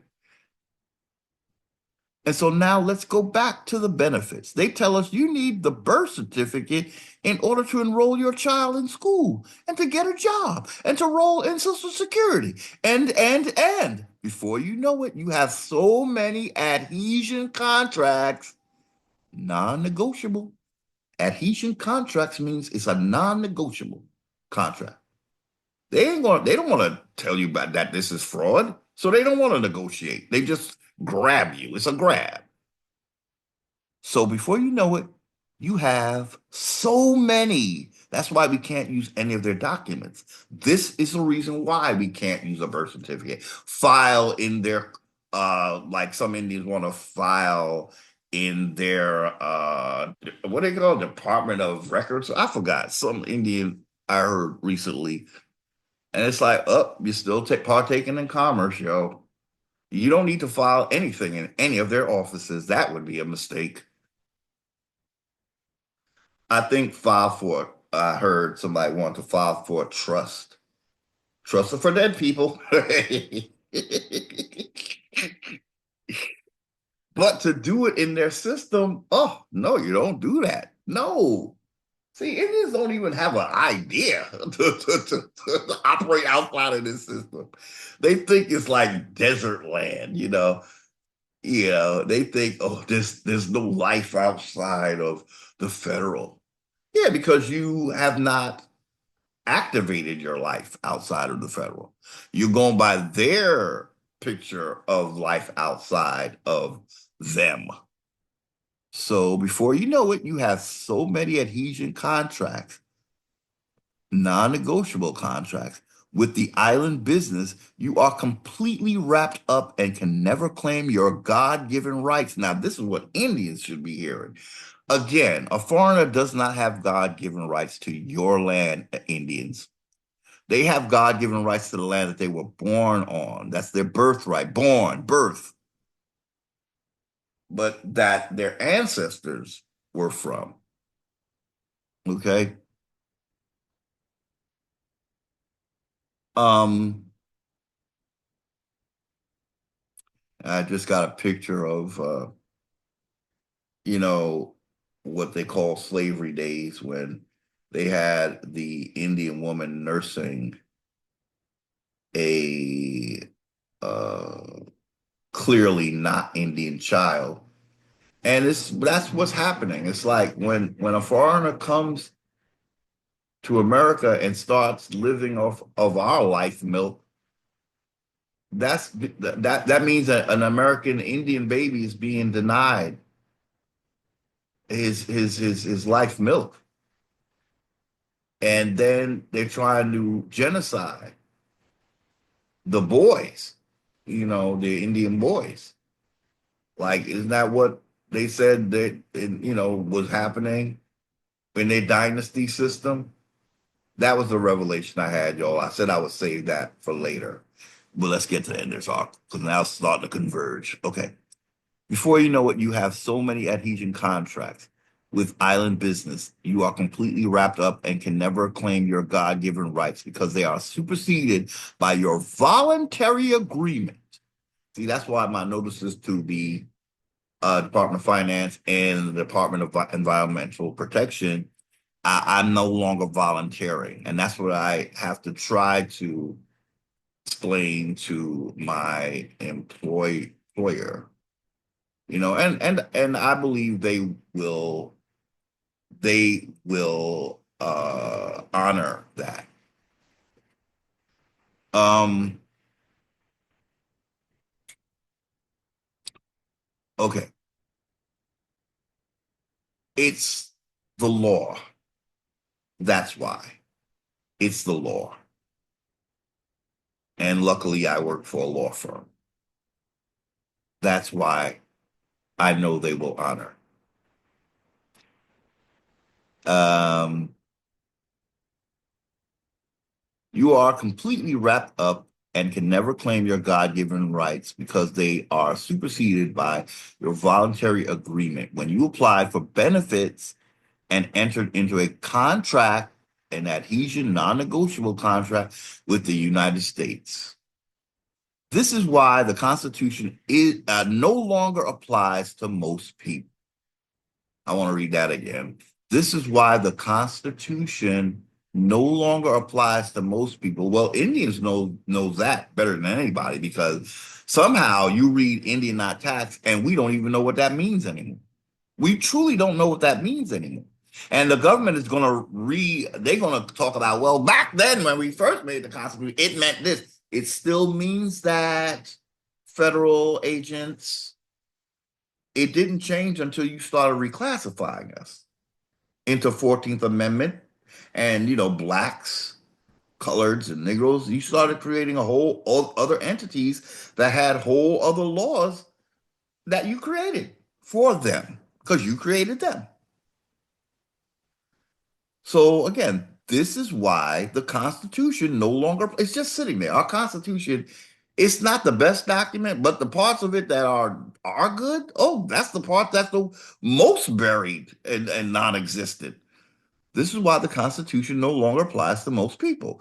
Just like Esau gave up his inheritance for a bowl of porridge in the book of Genesis, most of us have done the same thing. Indians did it unknowingly, though. And again, it was a matriarchy that convinced Esau's brother. I'm sorry, it was the matriarch, Rebecca, who convinced the foreign, in our case, he's a foreign, and younger brother to steal the birthright. It wasn't even in the heart of the brother. It's almost like they say. He was approached, to do the deception. And she said, let the curse fall upon me. Remember that? That's not looking good for the matriarchy yet. Let the curse fall upon you. Oh boy, Iroquois. Oh boy. Y'all said it, yo. I believe them as your words. But I don't think you ever thought that it seemed like you must have thought that day would never come. But you called it upon yourself. Let the curse be upon me. So that means the matriarchy is willing to take the curse of that belongs to Jacob, Yaakov. And it should, because again, like I always say, white man didn't bring himself here, yo. The ones who did, that is your devil. That is who is acting as your devil. So yes, the curse would have to not be on white people. I know that makes some Indians like want to go ballistic, but it's ain't nothing but the truth. Sorry. You want to deal with the CEO, not the representative.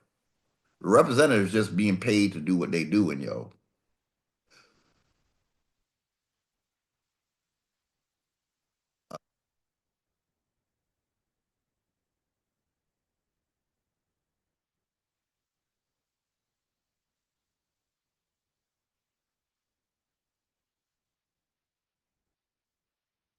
Okay.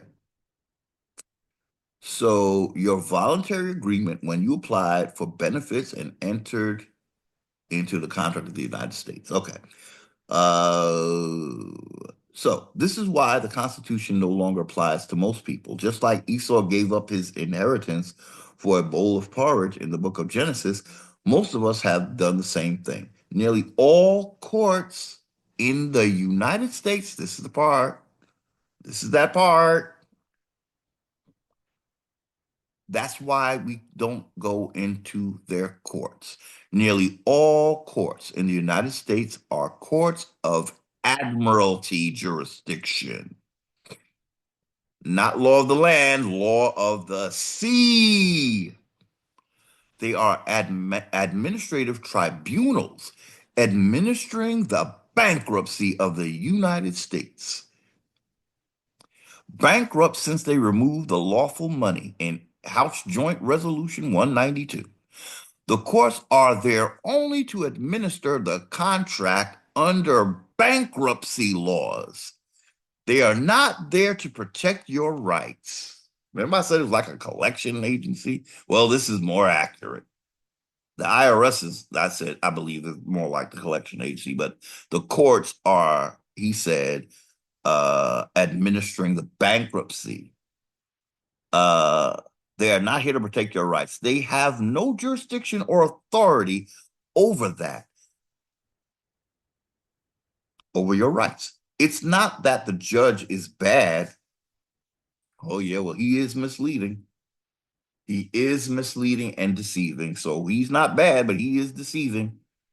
And to me, that's bad. He or she is only following the rules of the court in admiralty. So if you demand constitutional rights in a contract court of admiralty, then you are the one who is out of order. You'll be called as being, what do they call it? When you're against the court. There's a word for that. And for some reason, I'm not thinking of it. So if you demand constitutional rights, you stand before a judge and you say, but what about my constitutional rights? But you're in a contract court. This is what Indians that go to court don't understand.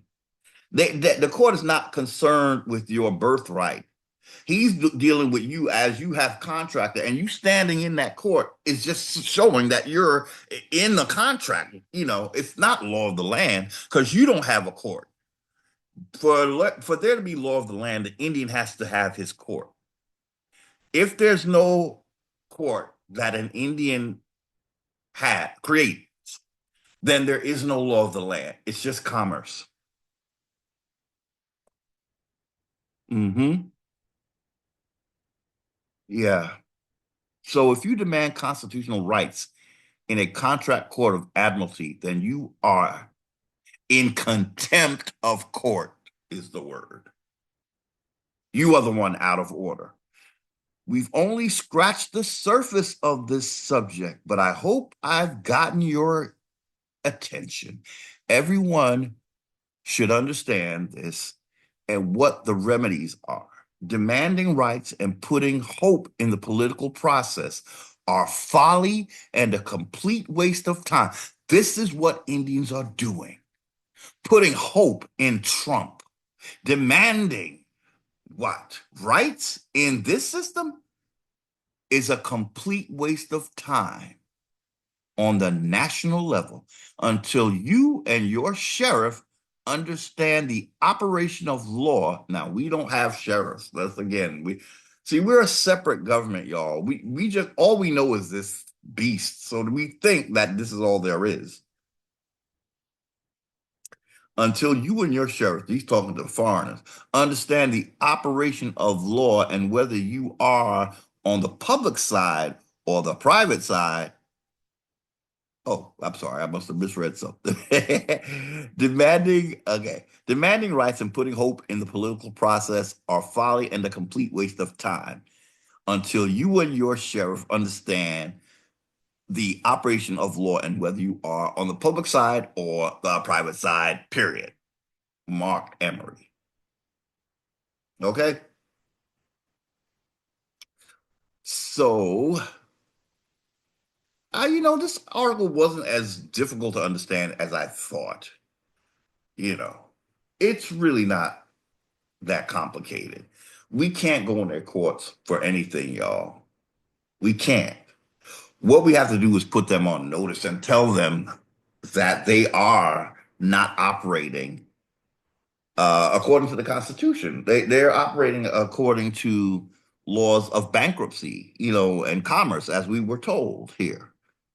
Law of the sea, not law of the land. So, what would a Indian have a right to tell a court that they're not operating on law of the land? So I can't step into the ocean.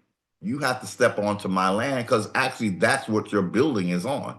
Now, if you were, uh, putting your money where your mouth is, your court would be at the bottom of the ocean, and you'd have your goggles and stuff and your scuba diving gear, and that's where your court belongs because you're operating in commerce. The sea, for commerce to take place, it takes place on the high seas, not a river. You see, they try to make rivers like they the high seas, and they bring the sea onto the land. Commerce involves the high seas, so all they were concerned about was getting your goods across that Atlantic.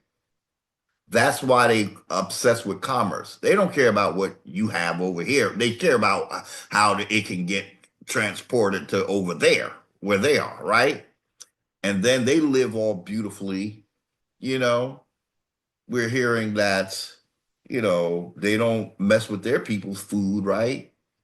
But I bet they're taking ours, preserving that shit without GMOs. But the shit that they're selling us on our land is all GMO'd up, right? So you're in the house of bounty, but you're having the people basically starve with this food that is just addiction food. You know, you go to another country, they look like they're all in shape and there's no fat people and all of it. Here in America, they got us looking like we're gluttons because they're messing with the food. Everybody, you know, if you're not obsessed with the gym, and you're most very likely to have a few extra pounds. And I ain't talking about nothing but myself, really, because but yeah, you wonder why. I feel like I don't even eat that.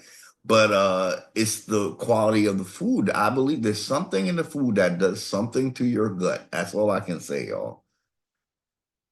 I felt that there was a time when I had much more control over my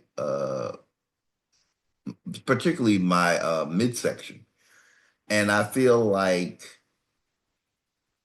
it's not me. It's something in what I'm eating that's doing this, and I'll figure out what it is, yo. I can tell you that much. I will figure out what it is and I will deal with it. But this is what we're left with in America. It's like they got us looking, other countries and people look all good, and it's like their body does not even try to have weight. And here it's like you eat like one little piece of one thing, and it's like it instantly, it's like you blow up. Like I feel like they're putting yeast in things. I think I don't know if they're putting something in the meat because it's almost like you can't even do like a strictly meat thing anymore. It's like something in the meat. It's not doing what it used to do, y'all. That's all I know. I don't have proof. I just know that whenever in the past when I cut out a lot of carbs, I saw results. I'm not seeing those results as much. And so I'm led to think that something is in the meat now. And I hate to be so speculative, but it's just something I have been sensing and can't prove necessarily, but I just know that it seems like the hardest thing is to lose like just even a little bit of you know. But again, usually when I put my mind to it and I just shut it all down and get real serious, like I have done, I'll just have to do that again.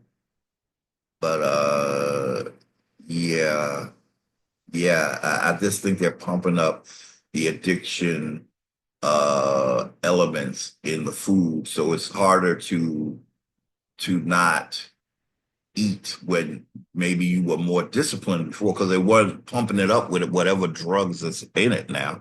But now they put hyper, so it's like you're more addicted to eating because they're putting more, I don't know, crack in the food. I have no idea, yo. So since I know it's a long video, we're not going to get to the other screenshots. But what I did want to say, maybe just one screenshot because yeah, I wanted to revisit this because in the last video I cut out the top part, or I didn't read the top part, and I want to read that top part. But what I want to say, the big revelation I had, like when you guys Indians, accuse me of being a Hotep brother, so they say that's not Indian. He's a Hotep brother. I'm not a Hotep brother, but I know history of America. So I know that what they call ancient Egypt began in South America. This is just for me, it's a no brainer. It's just a no brainer. If you saying you're the oldest civilization on Earth, then you got to understand. Then you must not understand what they call ancient Egypt was. You don't have an understanding that that is the first known civilization. And if you're the oldest civilization, then that means Egypt was in your part of the world. They call it Egypt. I believe it was called something else. Very possibly Tamari, as I always say. It's probably called Tamari, one of the first names. But what the revelation that I got that will help Indians to realize that, I don't think he's a Hotep, bro, is I realized, and I said it, but didn't fully embrace it. Perhaps the reason why the matriarchy is avoiding a patriarchy because the dynasty system, it seems to have somehow started possibly like a patriarch.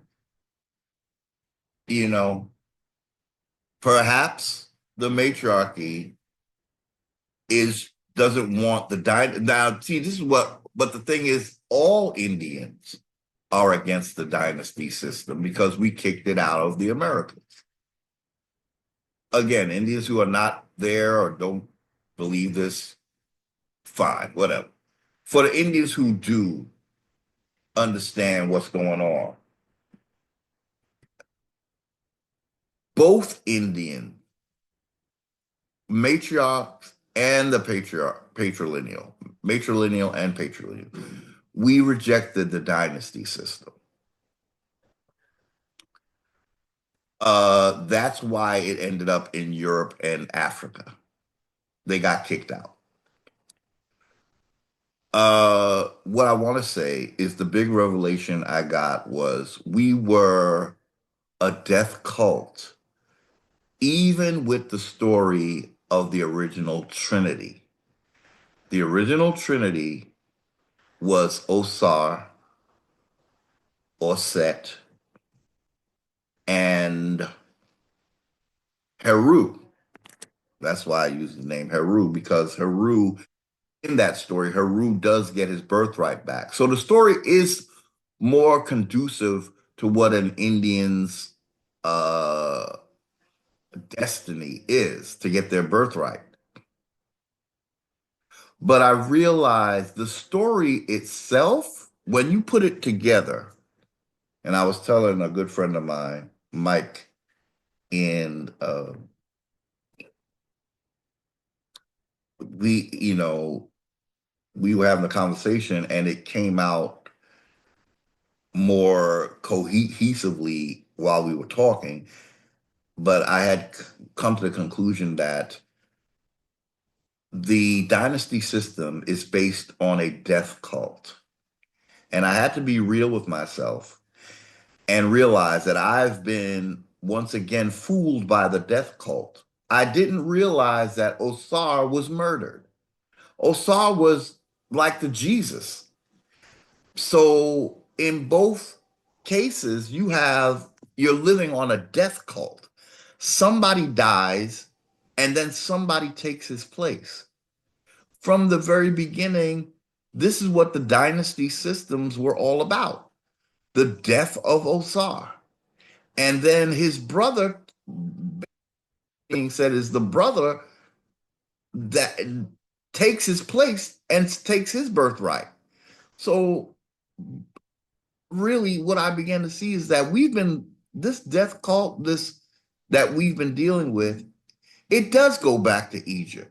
But I'm saying that that was Egypt in its dynastic phase.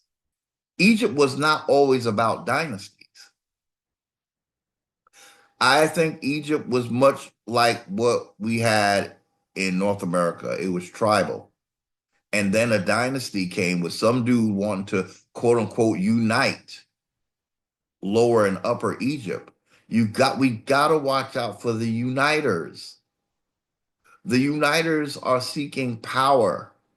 They're not seeking unity the way civilians, what we could say, would think of as unity.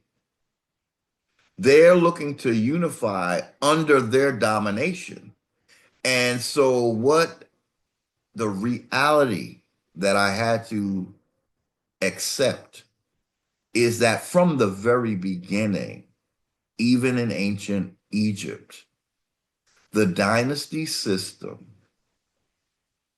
is a death cult. The dynasty system,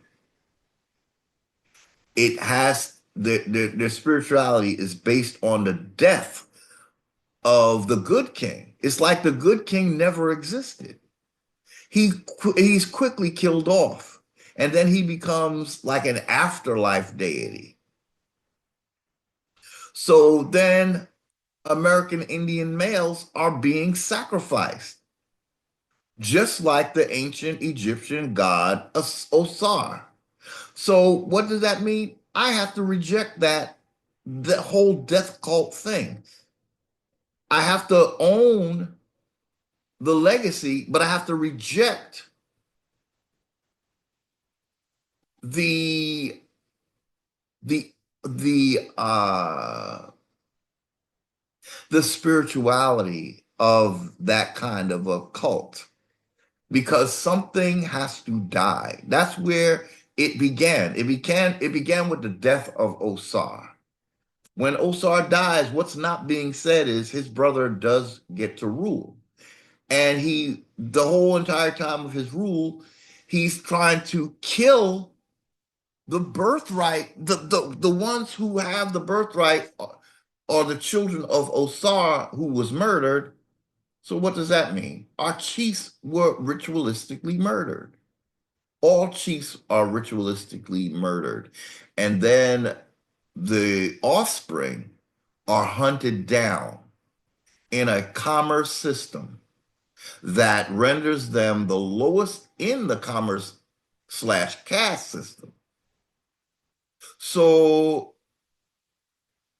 what does this mean? This means I must let go of the Osarian religion,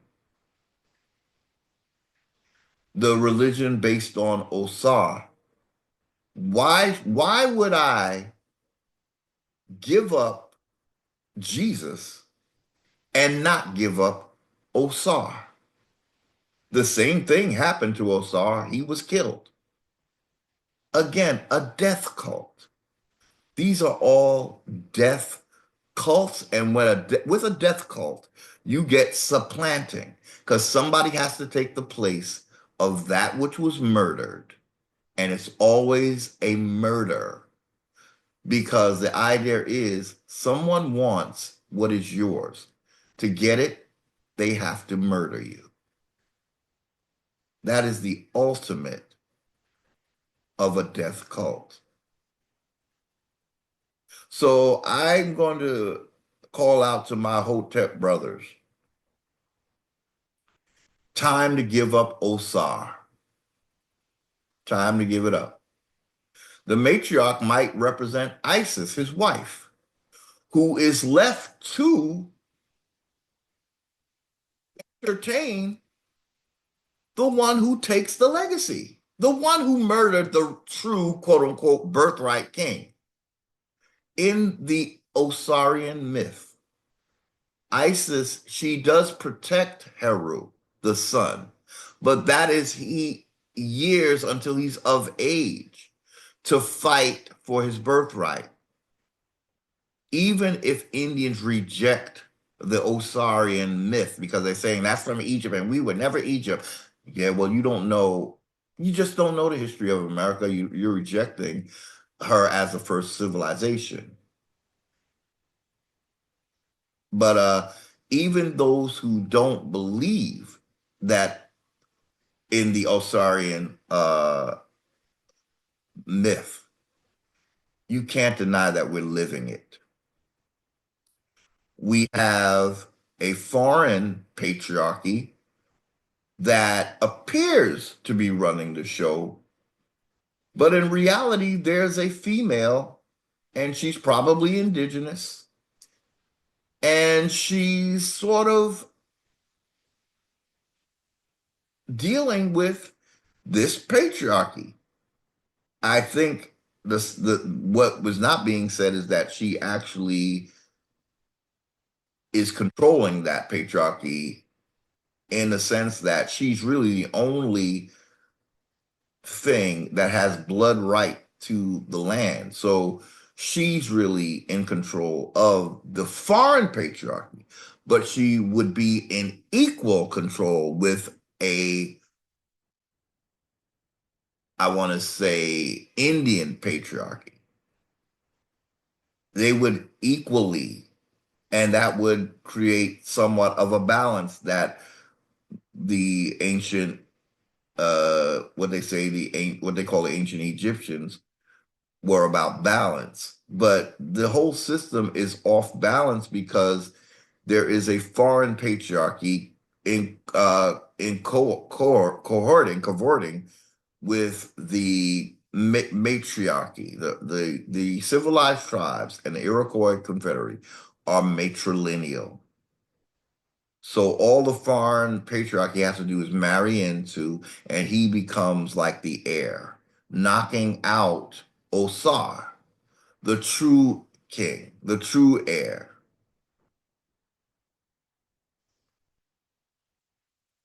So that was my big revelation about ancient Egypt, that they they were the first to have the death cult. And I'll be the first to admit it. Therefore, you know that I am not about ancient Egypt for the sake of ancient Egypt. I am only about ancient Egypt in terms of how it relates to American Indians. And I just found a discrepancy in their religion system. The Osarian religion practically gave way to the Jesus myth. So, what does that mean? It just means that the priesthood of this death cult have always been the ones that are partially responsible for what's happening to indigenous American Indians, particularly males. Excuse me. So that said, I think I belabored that point. Mumu had a revelation about ancient Egypt, and he realized it was a death cult. Okay, the major religion, the first religion that was being pushed, was a death cult, with Osar being murdered. And when you accept murder, murder you shall get. That's why I have to reject Osar. I do. I do. I won't deny that it started in the Americas, but I will say it was the beginning of our end to embrace a death cult.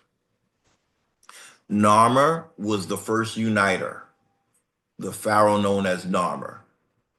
What I had to also realize is Narmer is wearing a fez, y'all. Narmer is wearing a fez, but he's talking about a white crown. So if you defeated the white crown,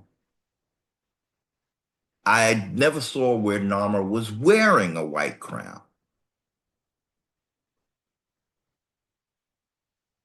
There's a stele or a relief where they're showing someone that is supposed to be Narmer wearing a white crown. That is the only place.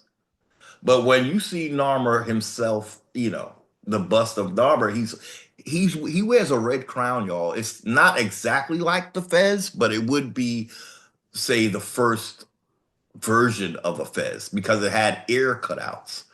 The first red hat had little cutouts where your ears stuck, the hat went around your ears. And then, so and it had I think a rear part that sort of stuck up like a stick sticking out of the back of a red hat, but it was all red. Narmer was your first, I want to say he may have been the first uh manifestation of a Moor. Okay. So what I want to just visit this before we close. A sovereign, I want to read it because we never read it. A sovereign is a person who has supreme authority over others, while a citizen is a legal member of a country. I like this definition because this is what we're dealing with. The federal is taking the role of sovereign after they have misclassified Indians as Negro, colored, and black and took away their land so they can't engage in commerce with the states any longer. So a sovereign is a person who has supreme authority. Oh, see, they're giving you a ratchet definition because they want you to think that a sovereign is like a king or a queen, really. But really, a sovereign is only sovereign in their home country. If they're going to some other country, they're going to have this going to be colonized. It's called colonization because those people are not under your jurisdiction. You're just taking over them based on a some weird ass religion. So a sovereign that's not colonizing is what an Indian would be basically when they get control of our land, when we get control of our land. So you're not sovereign over the world. You're just sovereign over the land of your birthright and whatever chiefs you will elect or whatever chiefs, you have, they're not colonizing you because it is your land. It's understood. So the element that makes being a sovereign a bad word is when it's a colonizer. So I just want to make sure that we understand that they when they say sovereign in this system, they automatically equate it with sovereign citizen at the bottom of this page here. But people need to understand a sovereign is a separate thing and a citizen is a separate thing. I just want to drive that point home. Citizens like those in the States, they get like their rights are based on them being on that state as a group. But Indians as sovereigns, we're our our rights are based on our birthright over the entire continent, not just the state. So it is not a bad word or a bad thing to be a sovereign Indian, yo. In fact, you better be, because the way the beast works is it will kill you off in its death cult that they brought over here by force because we kicked them out. Now, I won't say that the death cult didn't begin in ancient America. I'm just saying that we got rid of that ass. We got rid of the dynasty system. That's why we went back to being tribal. We didn't want any more of what these dynasties were bringing. We saw where it led to. The world doesn't know where it leads to. American Indians do know where one world governments lead. It leads to dictatorship. It leads to tyranny. That's why Indians, we started to do tribes, is what I believe, because we already had a civilization. The dynasty started here in South America. So our living in tribes was not a function of us being uncivilized. It was us choosing to live more of an earth-based, natural life than to live a high sedity or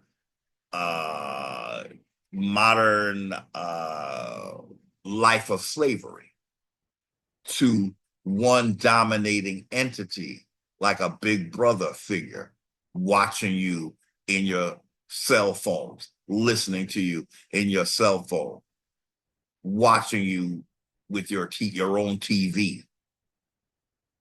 Why would an entity need to do all of that? Because it's seeking ways to dominate you even more than it already dominates you. Maybe to like a Diddy party. I need to record you. So if I ever corner you somewhere and make you give up your rights, hope that's what their dream come true, you would, because I recorded everything you do and I'll show it to everybody or some shit like that. And the Indians have to be prepared to say, go on and show it. I have no shame. If anything, you're the most shameful thing that ever hit this planet. I'm just a man or woman doing what men and women do, and at what grown-ups have a right to do, as long as they are not hurting anyone. So it may, who knows, it might get, because all I'm seeing is surveillance everywhere, yo. And you got to ask yourself, what is all this about? They're watching. Obviously, they're turning this into a huge Diddy party, right? Maybe one day they'll have a public theater where they show everybody's personal shit. And you know what? If that's what it is, baby, I'm ready, because that's not going to intimidate me. And that's just a mindset that we have to have. It's just a mindset we have to have. This beast will do anything to discourage people from taking their birthright back. So I think I'm done here. You could read the rest of this. I really, but it is interesting how the play against these two entities. So a sovereign is a ruler, uh, They say governor, lord, or master who has authority over others.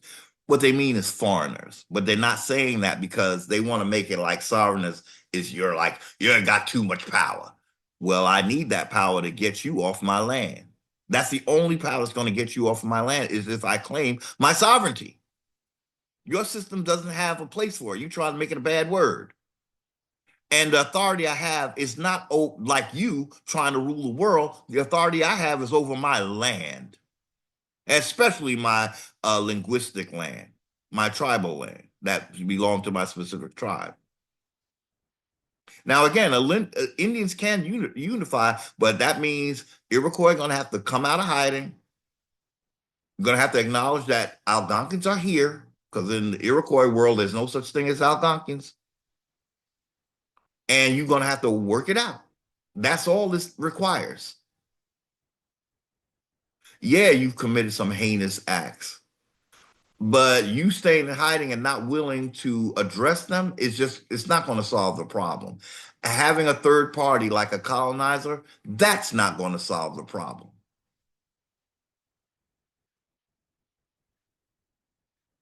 You have to give up what the whatever payoff you were getting to get along with other Indians. What's the big deal? And what's the big problem with that? Is it a bad thing to get along with Indians? Or you feel that, we have people who think that I gotta you're gonna be my enemy forever and ever. Well, then that means you're gonna live in hell just like I am. It's gonna be some form of hell until you step up, take responsibility for everything you've done, and seek to start anew.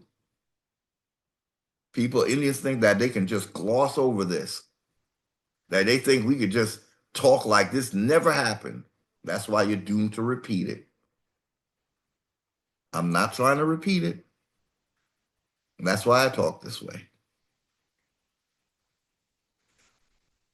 So a sovereign is a ruler, governor, lord, or master who has authority over others. In political theory, a sovereign is the ultimate authority in a state's decision-making process and maintenance of order. This is the role we should have had over states if there were going to be any states on our ancestral land. We would have the authority in the state's decision making. That's another thing I didn't really stress last time. This is why they had to get rid of Indians, y'all. The federal took your place.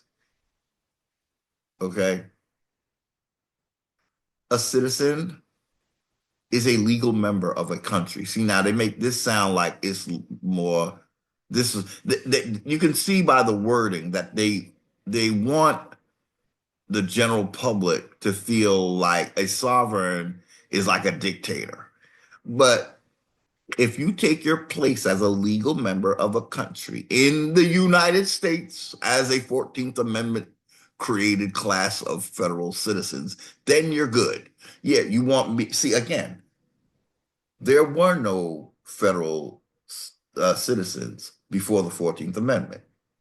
So they are stressing that they want you to be a 14th Amendment citizen because the citizen that preceded the 14th Amendment had a better deal. So there's hijacks all in this reading here. So sovereign citizens, we're going to just read it because it juxtaposed to the other definition. This one sounds stupid. Sovereign citizens, first of all, you just told me what a sovereign is, and you just told me what a citizen is. Why are you combining them? They're two different things. It's something you're making up to discourage people from being sovereign, okay? So sovereign citizens are a group of people who believe they are exempt from the laws of their country. Well, wouldn't a sovereign be exempt from a foreign uh, uh, government's rule? Yes, they would. Even the Constitution is saying that when it says that we are not represented to be taxed or represented for members in Congress. That right there is telling you we were sovereign, y'all. So sovereign is not a bad word. It's just what Indians were and what this country does not want us to be. Sovereign citizens are a group of people who believe that, well, read the Constitution. It's not that we believe we are exempt from your laws. The Constitution says we don't have representation in your fraudulent system. So it's not a belief. And we're not sovereign citizens. We're just sovereigns. Don't mix us with your people. But that's the problem. You always did. So you created a sovereign citizen, not sovereigns. You created that. So sovereign citizens are a group of people who believe. No, we know that. No, I'm sorry, I'm getting confused too. I'm not a sovereign citizen. This is some see, look at see, this is how the word spells work, y'all. They get you to think you're something you're not, right? And then you start defending it and not realizing, wait a minute, I'm defending the wrong thing. I'm a sovereign, not a sovereign citizen. But it's just interesting that they created something, then they make up what it believes. They say a sovereign citizen, a group of people who believe they are exempt from the laws.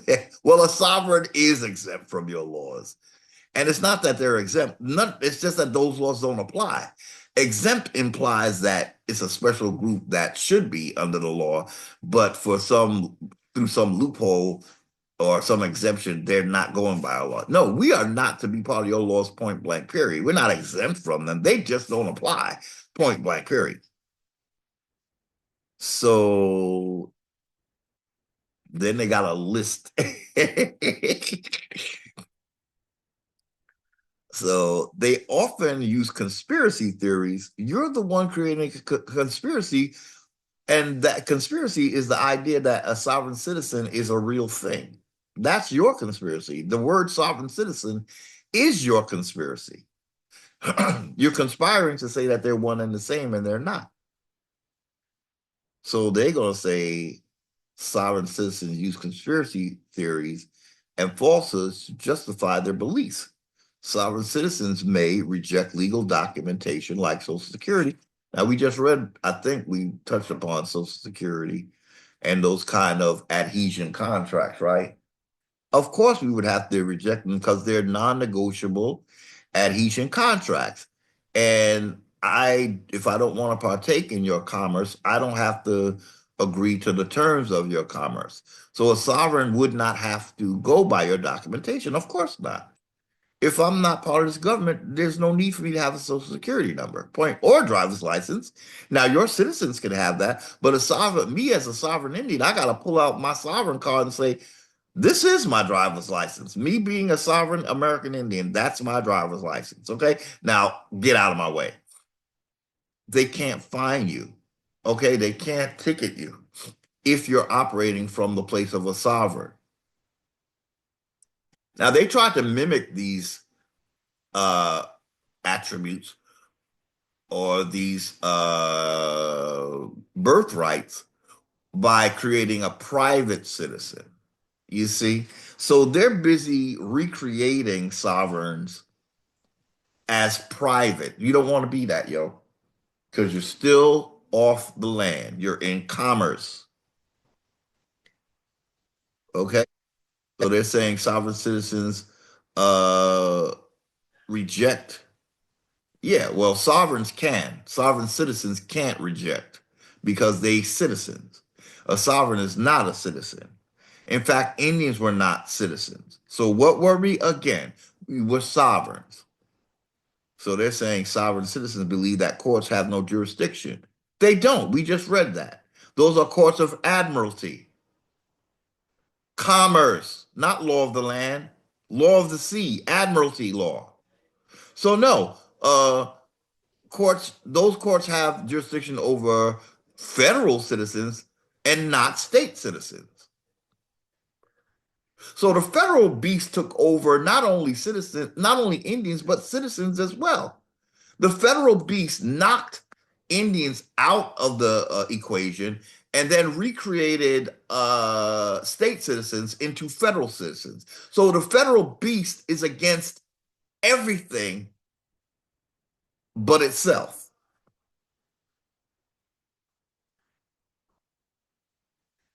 So they're saying, now I'm saying sovereigns can do all that list is saying that sovereign citizens can't do. A sovereign must do. No, not well, we don't have to use loopholes because we're not in their system. But yeah, we regard most forms of taxation. Yeah, I'm not counted to be taxed. So you see how they're mixing their apples and their oranges. The apple, the sovereign, does not have to pay taxes. That's why we call India not taxed. And we're talking about all taxes, y'all. Took me some time to realize that that would include sales tax as well. Okay? Because it's something that's being collected by the feds and the state. And Indians are not part of the fed or the state. So why would we pay? That's again, you're paying to be on your land. They should be paying you that tax. All that tax should be going straight to Indians, Joe, with penalties attached. Thing that's a tax should be going like in other words, the federal government collects taxes from their citizens, but then the Indians collect taxes from the Fed and the citizens. That's how it's supposed to go. That is how it's supposed to go. So use loopholes. No, we don't need loopholes. We're a whole separate government. There ain't nothing we trying to loop out of because we ain't part of you. Procedures to make themselves immune. Yeah, I have my own government system. It's not that I'm immune to your government. Your government doesn't apply to me, nor does its laws and regulations, mandates, whatever. Even the what you call your when a president makes a that wartime thing he does. I'm not even recalling the name of it. Executive order. None of that applies to American Indians. We are the sovereigns because we were never citizens. So I'm going to say thank you for watching. This was a tough one. Uh, it was a tough one, but I think we circled back when we talked about the patriarchy of the dynasty system. Uh, I believe the dynasty system was pretty patriarchal. So again, what the past we could give to the matrilineals is that maybe they were up against a dynasty, which had, they were it was a death cult, y'all. So I'm gonna say thank you so much for watching. This was a tough one, but stay with me. It gets better. Um, Particularly the ladies out there. Thank you for your time. Thank you for your patience. It is appreciated. Till next time, I leave you in peace and power. Be and stay highly favored.